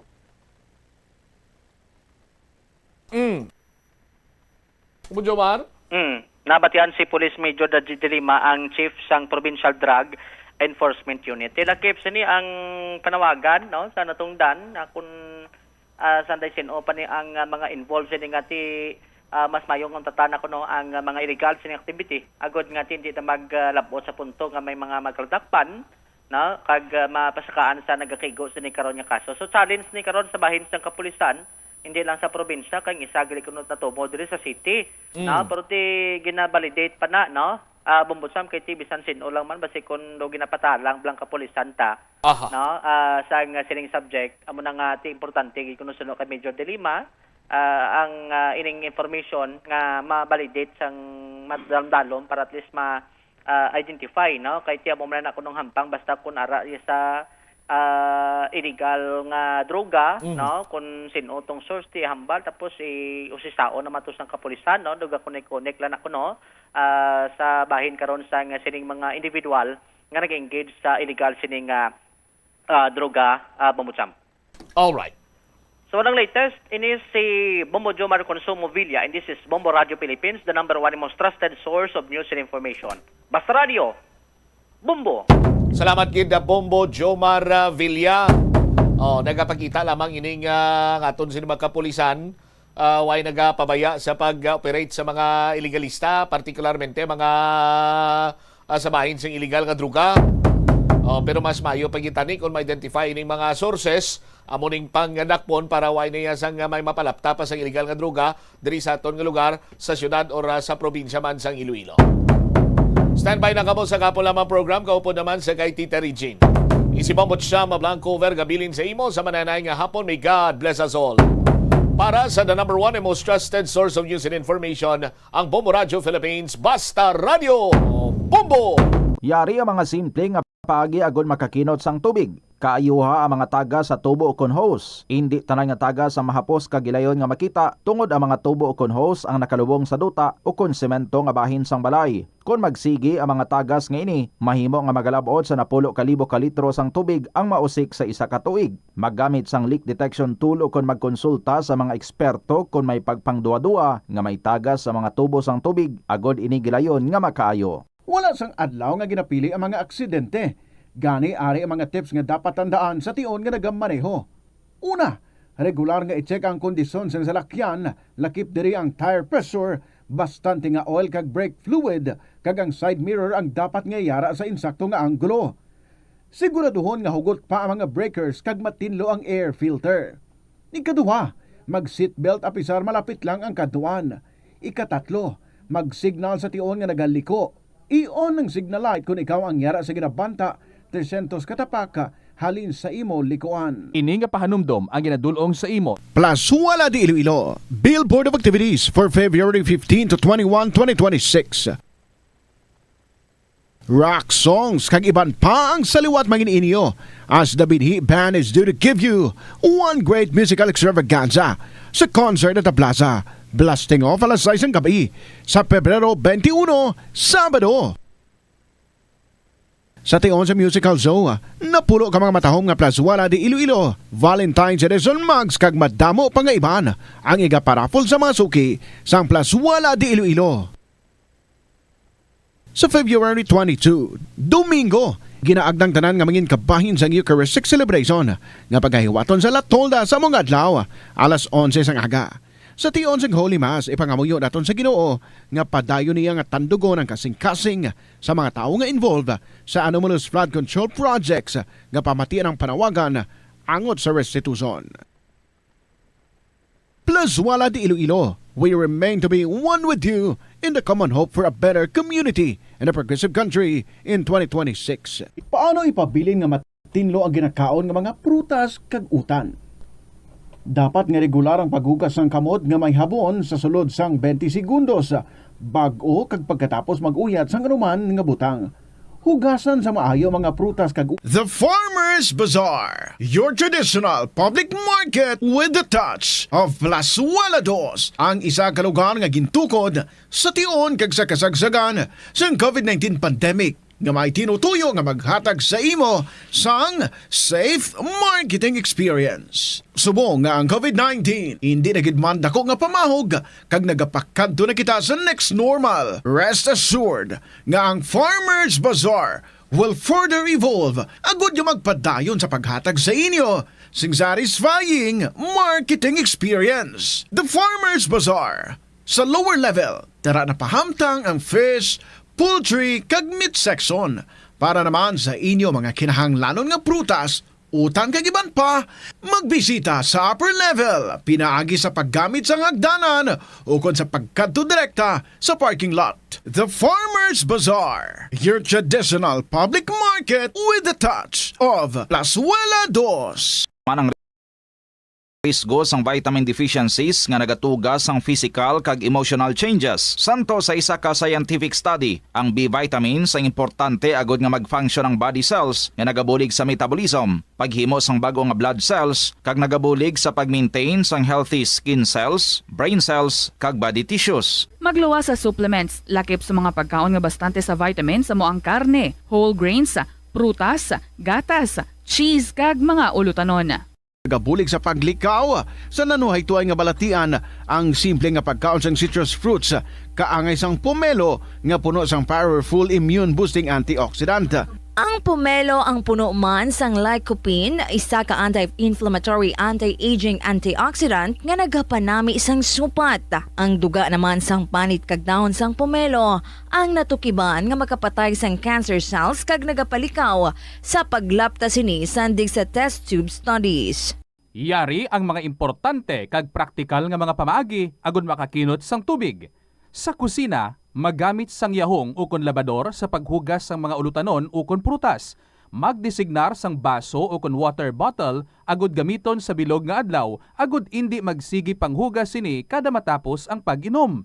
Kung aksidente nga may nahulog nga ice o kon yelo, indi ini pag-ihaboy. Sa baylo, ibutang ini sa mga masitera sang tanom. Kung may bilin man nga yelo o kung tubig sa baso nga ginimnan, tipunon anay ini sa balde agud ibunyag sa mga tanom antes hugasan. Paano ba lang makalikaw sa aksidente sa dalan? Yari mga tips nga dapat tandaan sa tion nga nagamaneho. Una, likawan ang masaming nga pagsaylo sang linya. Ang swerving o kung pagsaylo sang lane sa isa ka delikado nga maneuver nga masamig ginatunaan sang bunggo anay. Kung himuon ini, siguraduhon nga may bastante ang oras kag espasyo. Ikaduha, i-check ang blind spots. I-check ang mirrors kung clear ang alagyan. Magbalikid o kung maglantaw sa nagaagi sa ibang nga anggulo agud makasigurado nga maathag ang alagyan. Ang responsable nga driver ang masaming nga handa sa anuman nga aksidente. Kabahin na sang pagkaresponsable ang pagkuha sa nga insurance agud masigurado nga may peace of mind sa dalan. Ini nga pahanumdom ang ginadulong sa imo sang the #1 and most trusted radio network in the country, Bombo Radio Philippines. Basta Radio! Bombo! Tanan kita mayara sang mabulig agud pakibatuan ang climate change. Magamit sang bag nga pwede magamit sang liwat-liwat agud mabuhinan ang plastic bag nga ginahaboy. Bangod ini nagatugas ang greenhouse gases. Ikaduha, hindi masumi magamit sang computer. Kung 4 ka oras lamang sa isa ka adlaw ang imo nga paggamit sang computer, makabuhing ka na sang carbon dioxide emission nga 83%. Ikatatlo, kung malapit man lang imo nga kaladuan, mas maayo nga maglakat o kung magsakay na lang sa bike. Magluwas sa makakinot ka na, mabuhinan pang polusyon nga nagatugas ang climate change. May kilala ka bala nga mga bata nga mahilig sa video games? Nagausik bala ini sang inoras sa paghampang sang iya ginakaadikan nga games. Isa ka pagtuon sang American Academy of Pediatrics ang nagapahayag ngang sobra-sobra o kun inoras nga pagtiner sa paghampang sang video games ang makadulot sang depresyon, anxiety kag manubo nga grade sa eskwelahan. Suno sa mga eksperto, halos 9% sa kada 3,000 ka mga elementary students sa kada pungsod ang makabig pathological o kun addict sa paghampang. Makabig nga pathological o kung addicted ang isa ka estudyante kung nagaapekto na ang paghampang sa iya nga pag-eskwela. Dugang pa sa among nga pagtuon, ang ka-addict sang isa ka bata makapabudlay sa iya sa pagkontrol sang iya impulse. Kaangot diri, ginpanugyan nga dapat hindi magsobra sa isa ka oras kada adlaw ang gastuhon sang isa ka elementary student sa paghampang kag hindi naman magsobra sa 2 ka oras ang isa ka high school student. Sa eskwelahan, ang pag-practice ng good manners and right conduct ang makabulig sa paghimo sang positive, respectful environment para sa pagtuon. Nagapakita ini sang pagtahod hindi lang sa mga manunudlo kundi mangin sa imo mga classmate kag sa school community. Mag-abot sa eskwelahan on time. Ang pag-abot sang late sa klase kag sa aktibidad ang nagapakita sang kakulang sang respeto sa oras sang iban. Magpamati sa imo maestra o kun maestro samtang nagadiscuss sang lesson kag sundon sang maayo kun may yara sang instructions. Tawgon nga ma'am o kun sir ang imo teacher o kun staff. Kun may pamangkot, Ito ang Bombo Radio Philippines. Fully digitalized. Numero 1 sa balita, komentaryo, drama at serbisyo publiko. Bombo Radio Philippines. Bombo Radio Philippines. Unmatched. Number 1 and most trusted source of news and information. Basta Radio Bombo. Mayong hapon gayud sa inyo tanan mga kabombo. Happy Saturday, beautiful weekend. This is Tita Regine. Welcome na sa kahapon lamang program, and today maga-interview kita sa ating winner through video call, and he is already on standby. Today, let us check and recheck ang aton nga health conditions. Manguha kita no sa mga tips kay tiini siya kung paano naton i-take care ang aton nga kaugalingon, dapat ano ang himuon naton to have a healthy lifestyle kay tiini siya kadamo gid sang iya nga na-learn. He is a multiple stroke survivor kag amo gid na ang iya nga code name nga ginhatag diri sa aton sa iya nga pagpadala sang iya nga makasaysayan. So in just a little while magi-istorya kita sa iya, and to those nga mga makarelate gid dira kumusta ang aton nga kondisyon sang lawas subong. Well, hindi kita luyag no nga ti gulpi na lang nga mauy-uy kita, way kita kabalo ano nang kalatabo sa aton. So check naton what have we been doing and not doing. This is Tita Regine. Welcome sa Saturday edition sa kahapon lamang program. It's the 21st of February 2026. Sa may mga ara man nga mga istorya dira nga luyag i-share diri sa KLP, pwede gid nga ma-email sa bombo_iloilo@bomboradio.info or sulaton sa gihapon, and then idulong nyo pwede gid diri sa istasyon sang Bombo diri kita sa may Sky City Tower sa Mapa Street, Iloilo City, or pwede man ihulog ninyo ang inyong mga kasaysayan. Care of nyo sa kahapon lamang program. DYFM, Bombo Radio Iloilo, Sky City Tower, Mapa Street, Iloilo City. After sa ato nga pag-interview sa kay multiple stroke survivor, syempre ang ato naman pag-reveal sino ang ato nga winner para sa sininga semana. And by the way, open kita sa gihapon sa pag-receive sa inyo dira nga mga love stories kay wala pa man natapos ang bulan sang Pebrero, the month of love. 2:11 ang aton nga oras, and here's our song para sa aton tanan sa sininga hapon from Nino de la Pazmas. Babalik, balikan. Good afternoon, welcome sa KLP.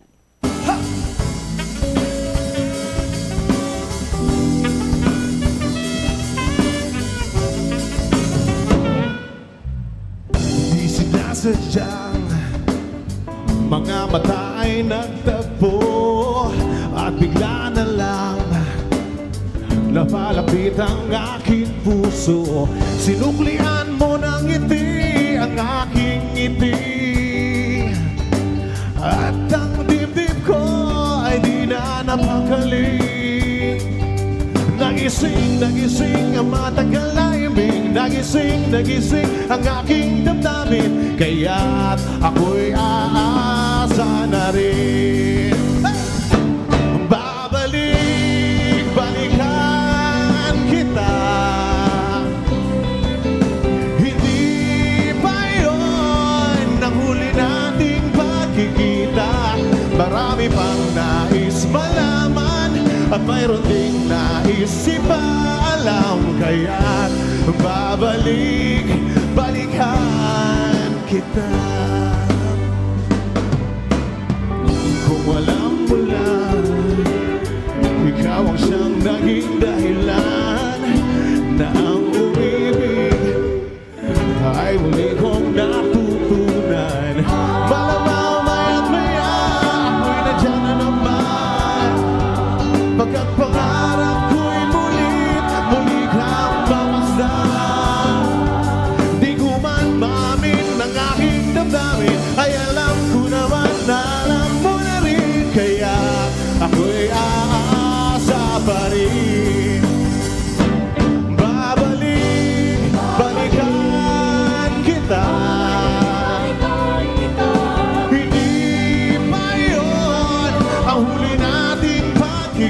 kita. Marami pang nais malaman at mayroon din nais ipaalam. Kaya't balikan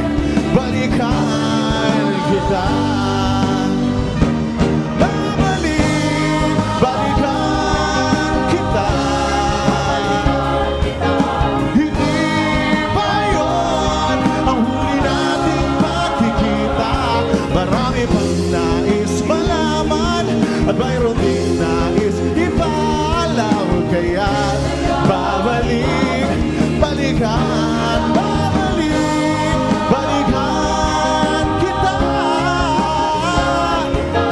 Hindi pa yun ang huli nating pagkikita. Hanggat hindi ko pa naitatanong ang pangalan mo. Babalik at babalikan kita. Babalikan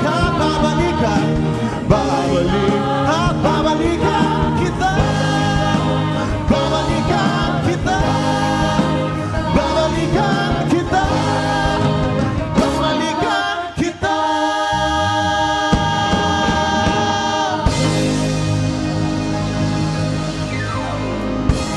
Nino de la Pazmas, babalik-balikan. 15 minutos makaligid ang takna nga alas 2 sa hapon. I'm sure ang luyag ninyo nga balik-balikan ang mga beautiful things that happened to you. Basta pwede ma-share ha, email nyo lang diri sa KLP. Ang aton nga oras, it is now 15 minutes after 2 o'clock. Kag-aral na siya sa aton nga linya on standby. So gina-welcome naton diri through video call ang aton nga pag-interview because wala siya diri. Dito siya sa Metro Manila. Please welcome si multiple stroke survivor. Good afternoon, Gid, sa imo, sir. Maayong hapon man, Tita Regine. Pila ka nada ka tuig sa Manila? Well, actually, I was born here 1977 and then 1986, gindala kami sang papa ko dira sa Capiz, sa Candelaria, sa Tapas. And then 1993, nagbalik ako diri kung ginpadayan ng pagtuon ko. Naglayas ako sa Tapas ang 1993. So, since then, dire na gid ko nagstay hasta nga makapamilya, makakita sang trabaho, hasta nga magabot sa amo ni nga edad. Alright, sige. When you say multiple stroke survivor, pila ka stroke attacks ang imo nga na-survive? Total of 8, Tita Regine. Wow, God is so good until now. Kaupod ka pa sa gihapon sa imo nga family. Yes. Siguro damo pagidluyag nga ipaubra si Lord sa imo. I'm just waiting kung ano pa ang ihatag sang Ginoo sa akin, either a blessing or a trial, but I also consider my trial as a blessing kay at the end of the day, or if I put laid into rest, it's all God's will, Tita Regine. Gani man, no? We lift up everything to the Lord and siya na ang bahala sa aton. Bako ka gin stroke, ano ang imo trabaho dira? IT ako sa BPO.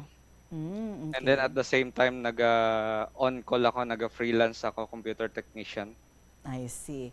Tingala ko man nga ang imo subong peg daw ka kuan gid, no? Do ka pang call center. Call Kay center, part-time ako virtual assistant sa kaagahon mo gyapon.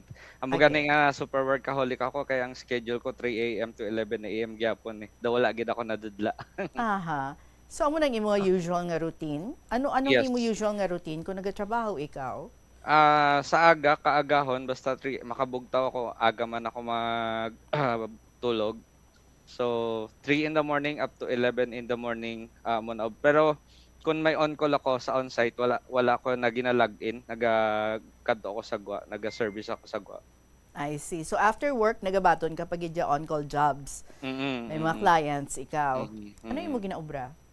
Nag-repair sang computer, tapos kung gusto nila nga diri ipadala sa balay, ginapa-transpo nila through courier, tapos diri ko sa balay kayo. Gapasad man ko kung if they want a brand new computer, gapasad man ako, Tita Regine.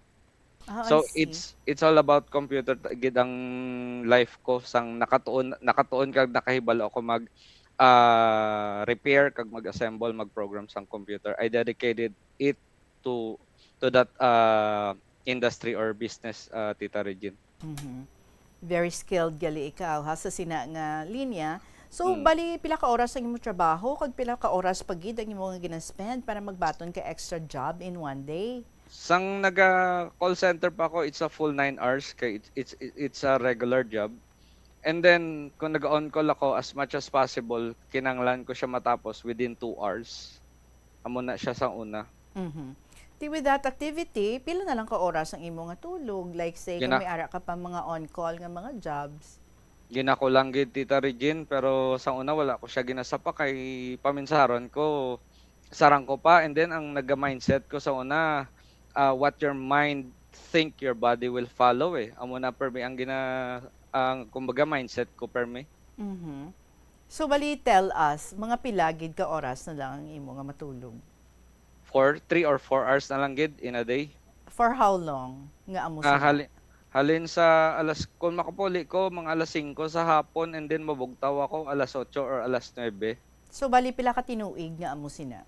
Almost 10 years total. Kay may time man nga makapahuway gid ko kung nakabatyag ako sang kakapoy, pero in a percentage it's around 90% nga trabaho gid ako. Ang 10% ko lang ang pahuway ko for that a long period of time, Tita Regine. Grabe, no? So how many days a week ang imo obra? Actually, wala kay ang trabaho ko, ang regular ko nga job sa call center is 5 days. So instead nga ipahuway ko ang duha ka adlaw, ginakalitan ko siya nga mangin opportunity to do an on-call and makapag-repair. So almost like trabaho lang gid Trabaho lang gid Tita Regine. Ang imo Regine. nga ginaobra, feeling mo daw makina ang imo nga lawas. Oo, Hindi mo na Tita Regine. mapapahuwayan. Wala gid. Kumusta naman ang imo ginapangkaon? Amo gani compensated siya per misang bisan ano na lang, as long nga makabatyag ako, magutom ako, kaon ako, wala na sang diet Tita Regine. Kay ang nasa pinsar ko, ginasunog man sang lawas ko, ang ginakaon ko kay sa kakapoy, gina-convert ko siya sa energy. Muna mga sadto ang paminsaron ko, basta kung nakatuyo ako, mainom ako sang energy drink, high dosage nga chocolate or kape, amo na, para lang sustain ko ang kakapoy ko sa lawas ko. So ano diet mo? As in, kompleto man? Magkaon ka? Ano meal mo? May mga utan-utan ka man? O puro na lang mga baboy-baboy? May mga utan man, Tita Regine, pero it's always nga may karne. Mautan ako, pero may karne gid siya. Mahilig kayo sa karne. Okay. And that went on for almost 10 years. Sang nakatrabaho ako. Pero sang arap ako sa probinsya sang una, anad man ako Tita Regine sa utan nga ni.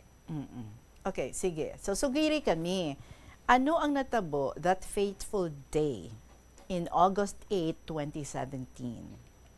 Sa trabaho ko pa lang sang August 7 sa shift ko, nagagamuhan ako kung kay ma-color codingan sa lakyan sa the following day pa sa August 9. Nambal ko nga daw ginapinsar ko nga mamotor na lang ako o kung dayon lang sige amo ang routine ko nga kung mag-color codingan sa lakyan, nag-stay na lang ako sa sleeping quarters ang kumpanya kay amo na naging routine ko kay para hindi na ako magpuli, may locker man ako dito. May shower room man, may atoma dito tanan, pwede ako makakaon, may gym man. Pero at that time, nambal gid sa pinsar ko na hindi mamotor gid ako. Amo na nag-push sa pinsar ko nga nag-mindset ako na mamotor lang ko. Pero since ang motorsiklo ko nga ari di lang di sa balay nga siguro 2 months, more than 2 months nga wala ako nagagamit, nagkupos ang duha ka roida, ang duha niya ka karito. So double flat gid siya, ambal ko ano ni man natabo man base ginhalitan ko lang since wala man may makakita kun adlaw or gabi ari lang di sagwa nakaparada. So I have no choice but to have it fixed. Kinanglan ko mapa-vulcanize ang motorsiklo mo to nga wala pa ko tulog, dason tungang adlaw ko siya ginabukad, kag wala man ko di upod sa balay, ako lang isahanon. So ang stress ko, bisan stress, ginapush ko gyapon ng kaugalingon ko nga sige, obrahon ko lang. Pero at that time nagabatsyag na ang left arm ko sang tusok-tusok na bla siya, may mga amo na. Pero sige lang, trawa gyapon, ginapush ko gyapon kay kinanglan before ako magtulog, kinanglan ready ang motorsiklo. Mhm. So, And is it true nga mainit ang panahon? tungang adlaw, tiyempo? sobrang init, masingkal gid siya, Tita Regine. And then wala ka pa tulog, wala ka pa Wala ka tulog, kakaon, wala masing ka lang kakaon. init. Mm-mm, So and amo then na. sang gina-fix mo na tong imong motor, nakabatsyag ka sa limos ng uhaw. So anong imong gininom? Ang malamig nga tubig ari di sa sulod sa balay sa water dispenser. Pag inom ko sang tubig, amo na to tanan nga pag sulod sang tubig sa lawas ko sa tiyan ko, daw may dako nga explosion sa tiyan ko. Immediately ang left arm ko nag-amo na lang siya, ang left eye ko nag-dark diri, ang right eye ko nag-zoom out ang pananawan ko, daw nag-farsighted siya. Ini wala na ni nag-black ining pananawan ko sa wala. And then ini nag-amo lang na siya instantly mo siya. Bali wala na kusog, hindi mo na siya Yes, adulaan kusog. Okay. Tika ikaw lang isa, ano imong ginhimo? So, since may conscious pa naman ako, ang first ko gid nga ginhimo, I grabbed the phone using my right arm and then dial my wife, and then at the second gin-dial ko man ang nanay ko. But since nasa obra ang akon nga asawa, it took her about more than an hour kaabot diri sa balay, and then ang iloy ko mga 2 hours nakaabot man sira diri sa balay. Naabtan nila ko diri sa may lapit ayon sa gate naman nga nagapungko lang gaulat sa ila. Makahambal ka pa man? Makahambal ako, Tita Regine. Amo lang na ginapasalamat ko bisan nangin multiple stroke ako, wala na apektuhan ang akon nga speech. So wala kaya nagpukol, wala ka nag-slur? Wala gid, Tita Regine. Okay. So sa pag-abot sa imong asawa, mga 1 hour after pa, kagang imong mother 2 hours after. So nalawigan ka pa nga ikaw lang isa, no? So anong ilang ginhimo sa imo? May dalang bulong ang iloy ko, silang niya o na lang ni anay. Kung pwede kayo mention ko ano nga bulong? Sige. Para Ang sa aspirin, Para sa aspirin para mapapanaog ang BP ko kay okay. nakita niya man na tama kataas ang BP ko, gapalamula ko Si hambal niya, isa lang ang dala ko base insakto na ni. Galing kay ti wala na sundan, wala kami kabakal dason. Pagkahapon, gindalagin man ako diri sa clinic namon sa diri lang lapit gamay nga clinic private. Pero nga wala kanila immediately gindala sa hospital how? Kay conscious man ko nako, though normal pero base BP lang ko no, pero ambal ko na stroke ron ko. Gani, kay nadulaan ako sug imo nga left side sa lawas. Gindala ako diri sa clinic, gin-check up ako sa doktor dason.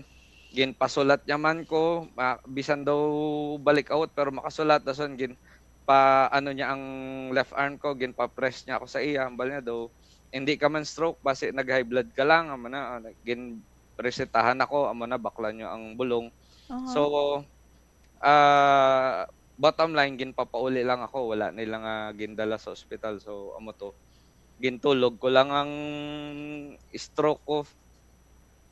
Wala gid nila ko gindesisyonan nga dalon sa ospital. Wala ka man nag-insist nga dalon ka sa ospital? Wala man, jay daw pamatsyag ko, do high blood man ko sa una You thought okay ka na. Ay tinadala ka naman sa doktor and wala man sang may nakita ang doktor sa imo. Pero sang gabi nga ato, you said dito mo na experience ang ginatawag nga near death. Yes, Palihog istoryahe kami. Sang nakagintulog ko siya, grabe nga kakapoy na batsyagan ko. So ambal ko, sige matulog na lang ko. Sang natulugan na ako, Tita Regine, amo gali ito ang ginatawag na near death. Kay immediately ang nakita ko, it was a solemn and a very peaceful place nga hambalon ta na gid nga langit, pero hindi siya langit kay langit labi lang siya sang kaharian. So sang ato ko dito sa piyak nga kabuhi sa kaladtuan takon magpatay na gid man kita. Though ara lang ko sa conveyor, wala ko do naga-forward lang ako sa wala kag sa tuo nga makita mo amo nakataas, may mga anghel naka-line up nga naga-blow sila sa trumpeta bla. Left and right ina siya. Dason sa tuo ko nga side makita ko duha ka linya. Ang duha ka linya nga na ang right side nga linya madamo sang mga tawo, pero bala mo kalag nga puti lang siya, puti. Nagapasulod siya sa tuo. Makita mo may daw gate siyang mataas man tapos masanag. Tapos sa left side naman may mga balot bla, may mga gap nga gabalik sila. So aware ako nga ato na ako didto pero at that time wala ako gabatsyag sang kasubo, kakulba or what. Wala ako gabatsyag nga may family ako nga nabilin. Wala ako gabatsyag. So, And then, sino yung mo na-encounter dito? sa ato na ako dito, naglapit na ako, nakita ko siya, Tita Rich. Nakita ko siya, paspasin niya lang.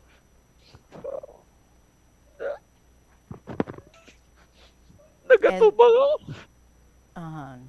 Nakita ko siya. Tama siya kataas. May ginpamangkot siya sa imo. Ano ato? Ang mabatian ko, tambal niya. Ano ang masasabi mo para mapagbigyan ka pa? Pero hindi lahat na pagbibigyan ng pangalawang pagkakataon. Pasensya na, ga-emotional ako kay. Okay lang. So, anong imo nga sabat? Nangayo lang ko, patawad. Wala ako nag-demand dito ko nabatyagan niya. Isa lang ako wala sang billing klase sang tinuga. So, nangayo lang ko, patawad, Tita Regine. So, dito nag-end ang imo nga experience because nahimas-masa na ikaw? Sang gulpi lang nadula siya sa tubang ko. Ang masanag nga makita ko amat-amat nga daw suga blang nga palibot, gatiyog-tiyog siya. Dito na nagbalik ang diwa ko nga nakasalang ako sa sa CT scan sa ospital. So hospital ka na. So that means nga while sleeping, ginatake ka naman gali? Wala ako kabalo, Tita Regine, kung paano ko kakadto sa ospital. Basta nabugtawan na lang ako, naka-CT scan na ako. Gin-explain sang imo nga wife or sang imo nga mother? Ginbit-bit nila ako, ginsakay nila ako sa taxi. Kaya nga ako, no? Unconscious na ko eh. Okay. Gindalagan nila ako sa ospital. And then, ano ang imo nabatian nga ginaistorya sang doktor sa imo nga iloy? Sang ato ko dito sa tapos ng CT scan ko, so sa ICU, ginambal nga operahan ko no ako sa utok ko kay may bara ako sa utok, 30 cm atong ambala, 30 cm. So kung operahan ako, dako man ang chance nga mangin lantang gulay ko no ako, dason magin disable na gid, madula ang kun ano ang ara sa sulod sang utok ko. Nambal ko man sila nga nay kun kay dako ang ginapangayo, Tita Regine eh. More than 1 million eh. Hindi naman na masarangan. Wala man kami sang kwarta nga mo nakadako. Okay. Ang balko ko as tubtob na lang diri ang kabuhi ko, batonon ta na lang kay wala man mapatay man tagyapon. Ang balko batunan nyo na lang ko hasta na lang ako diri. So in short, hindi kaya magpa-opera? Hindi na lang, Tita Regine, kay magastuhan man sila dason kun madayonan ako gasto mangyapon pagpalubong. Kung hindi man ko gusto nga mga bedridden nga wala na gid sang purpose sa pamilya ko, kaya balko kun manginunutil ako hindi makaano sa pamilya ko, wala na, hindi ko gusto nga makita na lang sila gaanto sa kahimtangan ko. So pila ikaw kaadlaw nga nagstay sa ICU?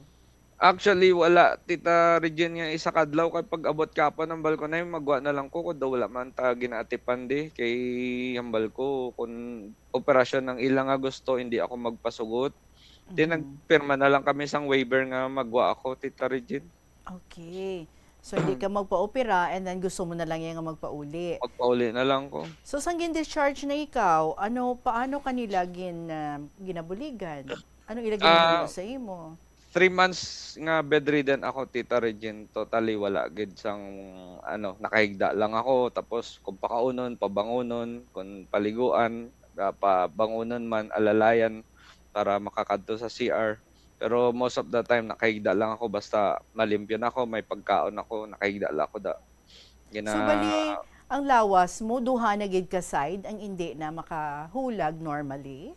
Ang left side ko, Tita Regine, ang left side ko. Ang right side, yeah. Ang right side normal siya eh. Okay siya eh. Pero ang left side ko, ang natabo diri sa left side ko, Tita Regine, nag-involuntary muscle siya. Wala siya makontrol sa brain ko. So bisan ko nung nagkakatulog ako, naghulag ini sang on its own, Tita Regine. Ang balon mo nga paamon ko siya sini, hindi siya magsunod. Though nakita mo nang sa movie blang nga Addams Family, ang kamot lang, ang butkon, amo na ang natabo sa left side ko. Okay. So, pila ikaw ka bulan nga bedridden kag nakabangon? 3 months, Tita Regine. So, ara ka lang gid sa bed. Sa Hindi balay ka lang pwede- gid. Oo, ginapabangon-bangon man ko, agud hindi ako magka-bed sore.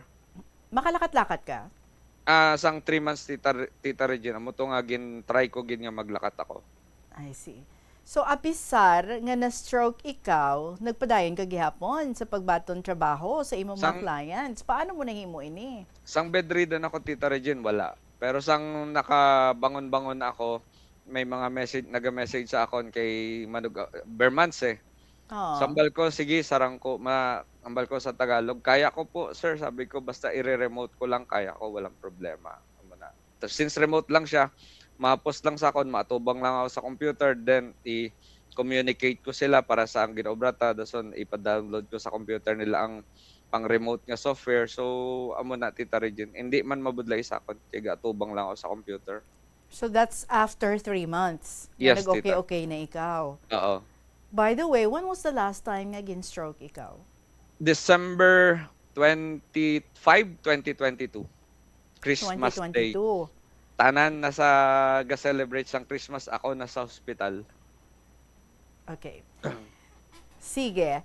Alas 2:34 ang aton nga oras. Ang next question ko diri is ano subong ang imong sitwasyon because you look so normal na, you look so better, pero mas namigid no nga mapatpat mo ina sa aton. Panumbalikan ko ikaw, multiple stroke survivor, mga kabombo, babalik kita pagkatapos ng gid sa pinaka mga importante nga mga pahibalo. Agud makalikaw sa food poisoning o kung paglain sang tiyan, sundo ng ining nga mga pahanumdom sa pagpreparar sa mga pagkaon kag ilimnon. Manghugas ang kamot kag ipabili ng katinlo antes kag pagkatapos ang paghimos. Kung nagamasakit, likawan ang pagpreparar sang pagkaon para sa iban. Siguraduhon nga naluto sang husto ang pagkaon. Kung mahimo, kauno ng pagkaon samtang mainit pa. Siguraduhon ang katinlo sang pagkaon agod ang selebrasyon mangin mas malipayon. Mas na namian bala ikaw magtuon sa balay ipaanggid sa eskwelahan? Balik kita diri sa kahapon namang program Balikan Taman ang aton diri nga winner si multiple stroke survivor. It's not that easy, no? Nga amo sina ang matabo sa imo and the first time nga nakagwa ikaw, nakapauli ikaw diri sa uton, and then you said ara ka na sa category sang PWD, luyag mo nga magpauli diri kay ang inyo mga kabataan diri sa Iloilo. That's after sang first stroke mo. Yes, Tita. Sige, istoryahi kami palihog. At that time nga bedridden ako, may hallucination ako, Tita, nga daw sa Rangko Blalango yon ang dagat pakad pauli dira sa Iloilo. Ambal ko, gusto ko makita mga bata ko. So ambal ko sa asawa ko, mapuli kita sa December. Kay gusto ko gid makaupod mga kabataan ko sang 2017, puli kita ambal ko.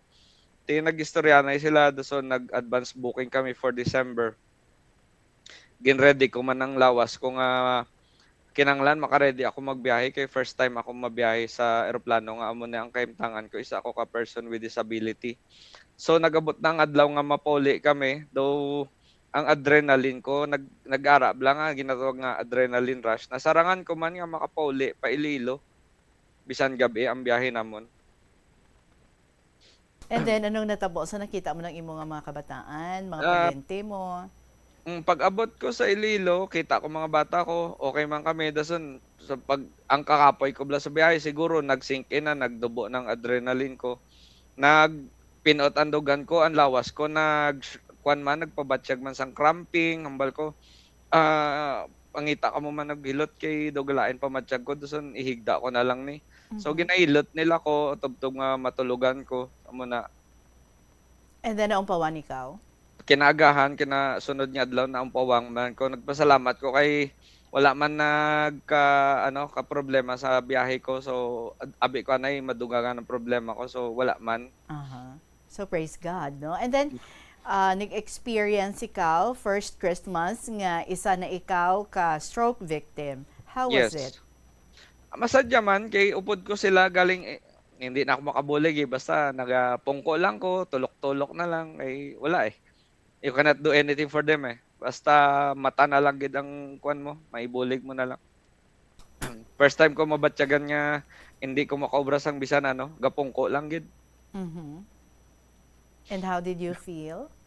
Nag self pity ako kay multi-talented ako nga tawo, kumbaga jack of all trades, tapos subong isa naka baldado. Okay. So anong gipanugyan sang doktor gani sa imong natuhoy sa imong sitwasyon? Ang finding sila ischemic stroke ang natabo sa kon, kay may bara. Pero sang ginambal ko nga heat stroke, makakita man nila pero ang term gid nga ginano nila is ischemic, contributor lang gid ang heat stroke kag ang exhaust kay na damage ang secondary brain ta, Tita Regine. Kabalok ako sa din ang secondary brain ta. Tadiin. Ang aton nga tiyan, Tita Regine, ang intestine ta. Kay kun di bala kung gapaminsar kita sa todo gaaslo man tiyan ta, aga upset stomach kita. Amo na ang secondary brain naton ang aton nga. Sang napuno na sang stress ang tiyan ko, wala na, hindi na niya masarangan ni absorb ang tanan niya stress, nagsaka na siya si babaw.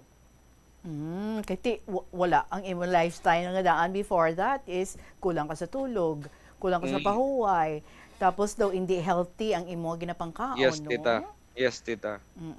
So how do you cope being a multiple stroke survivor sa bone? Ari Tita Regine, basahon ko lang. Ang nangin stronghold ko ni nga verse sa Bible.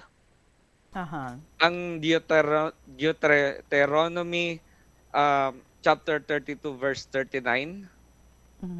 See now that I, even I, am He, and there's no God beside me. I kill and I make alive. I wound and I heal. And there's none that can deliver out of my hand.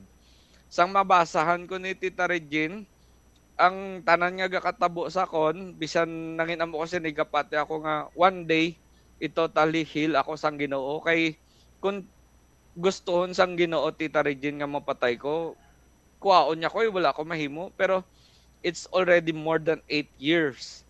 And with 8 stroke, I am still here. So kaang nagmultiple gidya ang imo nga stroke, bali wala ka nag-change sang imo lifestyle after sang imo nga first stroke? Doon mo na?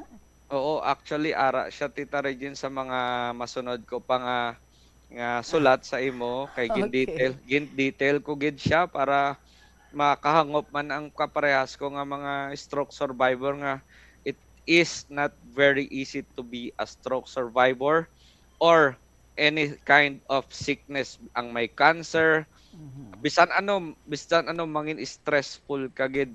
Pero instead of questioning God of what had happened to me, nagrepent na lang gid ko, ambal ko.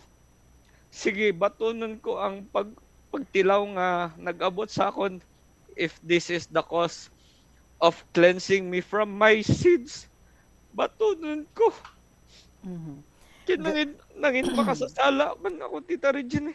Tanan man kita And our God has always His own ways of reminding us, go back home to me. Diba? So Yes, paano ginbag-o sang stroke ang imo nga paglantaw sa kabuhi, including ang imo nga faith? Sang 2018 to 2019, bisan amo na ang kaimtangan ko, I still feel blessed kay makahimo ko paagi ngay may palangitan anak ko para makasupport ako sa mga kabataan ko nga ara sa uton. Kabalo man ako nga it's no longer the same amount of I can support them, but at least I'm telling them it's better than nothing. Bigyan na pakita ko sa ilang sorry lang gid. Nga bisan ano matabo sa akon, palangga ko sila, kag priority ko sila. Gani, nabutang na ako sa alang-alang. Kinanglan ng balko, I don't care anymore. Ang importante, hindi magutuman ng pamilya ko. But it's amazing, no? Nga, even if 8 times ikaw nga na-stroke, pero nakabalik ka pa ya sa imo nga mga trabaho, sa imo nga ginapang obra, kag more blessings were coming in, were pouring in. Yes, Tita Regine. With the help of technology, Tita Regine, kag amo niya nanging trabaho ko, nanging thankful ako nga may kinaadman ako sa computer. So hindi gid ako mawad-an because of today's technology. Everybody depend and use computer. So ang hambal ko, as long nga may magakasamad nga computer, kag may mapakayo sa akon sa computer, may mabakal sang computer sa akon, hindi ako magutuman. Amo na ang hambal ko. Pero ang imo nga lifestyle, ginbag-o mo na gid man, as in you sleep early now and you eat healthy now? Sang wala pang pandemic, tita, oo, nagatulog ako normal from sa gabi, kay syempre may trabaho ako sa adlaw. So ako nga ang pagtulog ko normal ko na gid siya from 2018 up to 2019.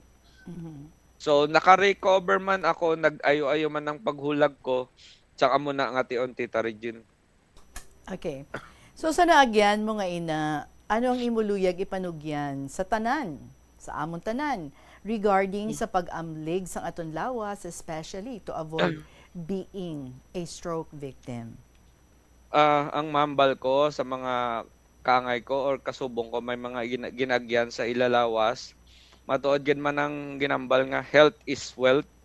Kay kun bisan kadamo kwarta mo, kun mangin permanently nga may masakit ka, wala value ang kwarta. Makadto lang tanan ang kwarta mo sa pagpabulong sa imo. Ang naging lapses ko or naging sala ko, because of my ambition, nalipatan ko gid nga may lawas ako nga kinahanglan ko halungan. Amo na gid anda ko nga naging kakulangan ko sadto sa kabuhi nga papahuwayon ang kakapoy ko sang lawas ko. I push myself really hard, thinking that I will be able to achieve whatever I dream in life, maabot ko na siya. Pero anang entropy ko, mga bulong, maintenance, amo na anang entropy ko. So how do you see life now after sang imong naagyan? How do you treat life now? Well, I'm positive in a way that everything is God's will and it's God's plan for me. Wala na ako sabong gahulag nga it's on my own.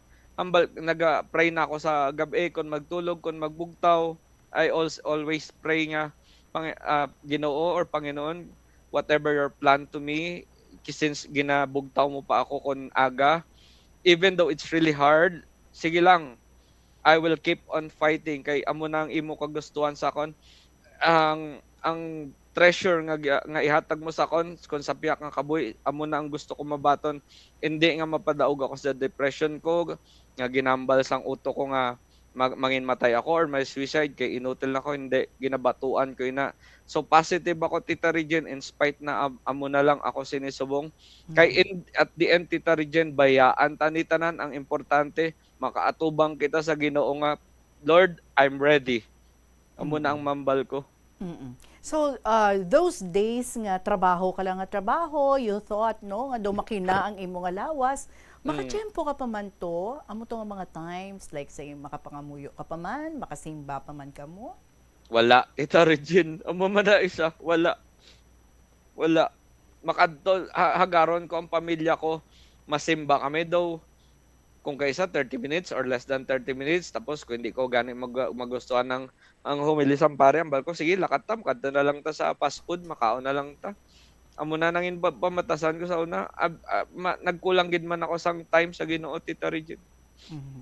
So how do you see now things nga nagalatabo sa imo? Paano mo ini nga ginalantaw? Ang mga changes nga nagalatabo sa imo kabuhi subong, kag ang mga pag-remind ni Lord sa imo nga He should be your priority. Yes, Tita Regine, kay hambal ko sang na-stroke ako, tanan nga pangabudlayan ko ginbawi sang Ginoo. Kay balaan mo, Tita Regine, may nasuptan gid man ako bisan paano, may savings ako, nakabakal ako sang 5 ka motorsiklo, dason 1 ka auto. Nagkaladula ina tanan kay ginpamaligya na namon kay hindi ko man mapuslan. Nagibate na lang ako, hambal ko Ginoo, ginbawi mo gid man. Ginbawi mo man, wala ko mahimo. Kundi pag-ibig na lang. Pagbawiyon sa Ginoo sa imo tanan, wala ka sang mahimo. Hindi mo siya masarangan. Because everything is provided by Him, comes Yes. from Him. So Yes. iyan na hindi aton. Sa mga fellow stroke survivors mo man, ano ang imong luyag ipanugyan sa ila? Sa mga fellow stroke survivors, hindi ka mo madulaan sa paglaom. There's always a light at the end of the day, at the tunnel. May suga, may silver lining gid na. Never blame God of what had happened to you. Kay may kaysa aton ina kakulangan, ara lang ang Ginoo. Kung kaysa ginampak niya lang kita para makaribayin kita nga ari ako di nga gin kalimtan nyo ko. Hindi nyo gid pagbasulo ng Ginoo. Kag ang akon mambal, hindi ka mo maduluan tubtob nga nagakabuhi ka mo pagdasan nga adlaw nagabugtaw ka mo, may plano pa ang Ginoo sa inyo. Sa mga sunod ko nga mabasa ni Tita Regine nga sulat ko, maintindihan ninyo kung gaano kabudlay ang inagyan ko. Yes, because madamo actually no ang mga letters pa nga ginpang padala diri sa aton ni multiple stroke survivor up until 3 pa lang kita sa mga nabasa naton. So may mga ara pa nakita ko to until 8 na gani ang imo nga ginpadala diri no, pero pang amat-amaton naton ina. Anyway, ano ang biggest lesson that you learned all throughout this experience? Put God at the center of your life. When you pray, don't think na masabatanan nga panangamuyo nyo, maghulat lang kamo sa plano sang Ginoo. Hindi nyo pag i-rush. Kay the more you rush it, the more nga mangin problema ina siya. Pasugtin nyo lang nga bisan nakapoy ka mo, nabudlayan ka mo, pahuway, hindi nyo pag i-push. Kay kung hindi nyo makuha ang handom nyo sa kabuhi subong, base sa pila kadlaw ina nagaplano ang Ginoo sa inyo. Never gid ka mo nga mag-question kung nga amo ni ang tatabo sa kabuhi nyo, nga puro na lang pagtilaw, nga puro pasakit. Hindi ka mo magpamangkot sa Ginoo. Kinanglan nyo na lang na at tubangon wholeheartedly. Just pray to God nga, sige Ginoo, budligi lang ako at tubangon ko ini, buligi lang ako. For being a multiple stroke survivor, what would you want to tell our God? When I pray to God, ang ginambal ko lang sa iya, kung wala ka na plano sa akon, kuhaan mo ko samtang nagakatulog ako para hindi ko mabatyagan ang sakit niya, bayaan ko ang pamilya ko. Pero kung may plano ko pa sa akon, bugtawa ako, kaya tubangon ko tanan. Kay kabalo ko, ginabuligan mo ko. Amo lang na, pero may ginambal ko. Kung kuwaon niya ko samtang nagakatulog ako para hindi ko mabatyagan nga ginabayaan ko ang pamilya ko. Hindi ko sila makita nga nagahibi kay wala na ko. Mulang na, Tita Regine. Kumusta ka, Subong? Tita Regine, okay naman ako, Subong. Kung makita mo sa video, this is my left arm. And now, because of the therapist and all the methods nga research ko man sa bulig ko, sa masunod ko mga sulat, mabasahan mo. I don't want to divulge it fully, pero sa mga kaangay ko nga hindi mahulag ang ilang nga affected parts ng stroke, makita ninyo sa sulat ko kung ano ang ginhimo ko. Ari siya, Tita Regine, kung makita mo sa video, amo na yung affected ko. Supposed to be matig-an siya, naka-permanente siya, pero ginapasalamat ko sa Ginoo, functional siya. Okay. That's very good. Kumusta ang family? We have ups and downs, Tita Regine. Kay halin sang na-stroke na ko, I have na pamatsyag nga nadula na ang pagkabig nila sa akin as the head of the house, as the provider. Parang ang being the family man, nadula na. Medyo, kumbaga, hambalo natin nga nagaugtas ako, Tita Regine, kay mahina na ako physically eh. Pero sige lang, pambal ko man sa ilang kapin pa sa mga kabataan ko, ginalaygayan ko sila nga gapawakala ko sa inyo Subong, ginahambalan ta mo, but it's your for own good in the future. Kay ginagyan ko man na sang kabataan ko, ginlaygayan, ginwakalan man ako, ginsermonan ako sa mga ginikanan ko, kag katigulangan ko, mga kaluluhan ko. It became a tool sang nagapangabuhi na ako nagaisahanon, nagamit ko siya. Amo na ang Pilang edad sa mga kabataan mo gani? Going 19, going 17, and going 13. Ang ang subang kagang agot ko, March 2 at saka March 15. Aha. So, ari pa diri sila gihapon sa Iloilo? Wala ari na sila diri Tita Regine sa Quezon City. Nagkadto sila di sang 2021 sang online ang klase. Ang balko, sige, since online ang klase, hindi face to face, puli na lang kamo di sa Quezon City kay ang excuse lang, ang mga computer nyo di para magamit nyo tig isa-isa kamo, ang balko kagang internet di kay kasangara sila sa Iloilo, ang problema nila internet kag brownout, medyo sige ang balko maninguhan na lang kamo makabalik kamo di kay pasamiga brownout diyan, hindi sila maka-attend sa klase nila. I see. Okay. So, bale, dira na sila nag-eskwela. Ulog danay na kamo tanan-tanan. Yes, tita. Aha. So, subong, why kaya problema makalakat ikaw? Yes. Mahulag mo na ang imong left side of your body. Yes, May tita. maintenance ka lang? May mga bulong ka lang? Gapa-check up ikaw? Kadamo. Asang maintenance ko, kung makita mo, Tita Regine, no? Kadamo. More on herbal. Kag hambalon ko tita sa imo kon nga ginapasugtan sang Ginoo matabo ini sakon. Wala kid ko Tita Regine sang formal doctor consultation, it's only online. Dason ang kasilingan ko nga alternatibo ang iya practice, acupressure. Siya lang gid ang nangin saksi sang 8 ko kay stroke Tita Regine. Sa mga sulat ko nga ginpadala ato dito ang detalye kon ano ang natabo. So, nagapati ako tita nga bisan nangin amon ako sining stroke survivor. Plano ini sang Ginoo tanan kay bisan masakit, mabudlay, pero hambal ko sige lang Ginoo tubangan ko pilalman lang ang isa ka adlaw pag abot sang gabi matulugan ko makapaway ko ti amo man na imo na plano mo. Basta kumbaga tulog bugtaw sige lang, tulog bugtaw sige lang. Life goes on, no? And every day, every morning is a new day nga dapat pasalamatan naton sa Ginoo.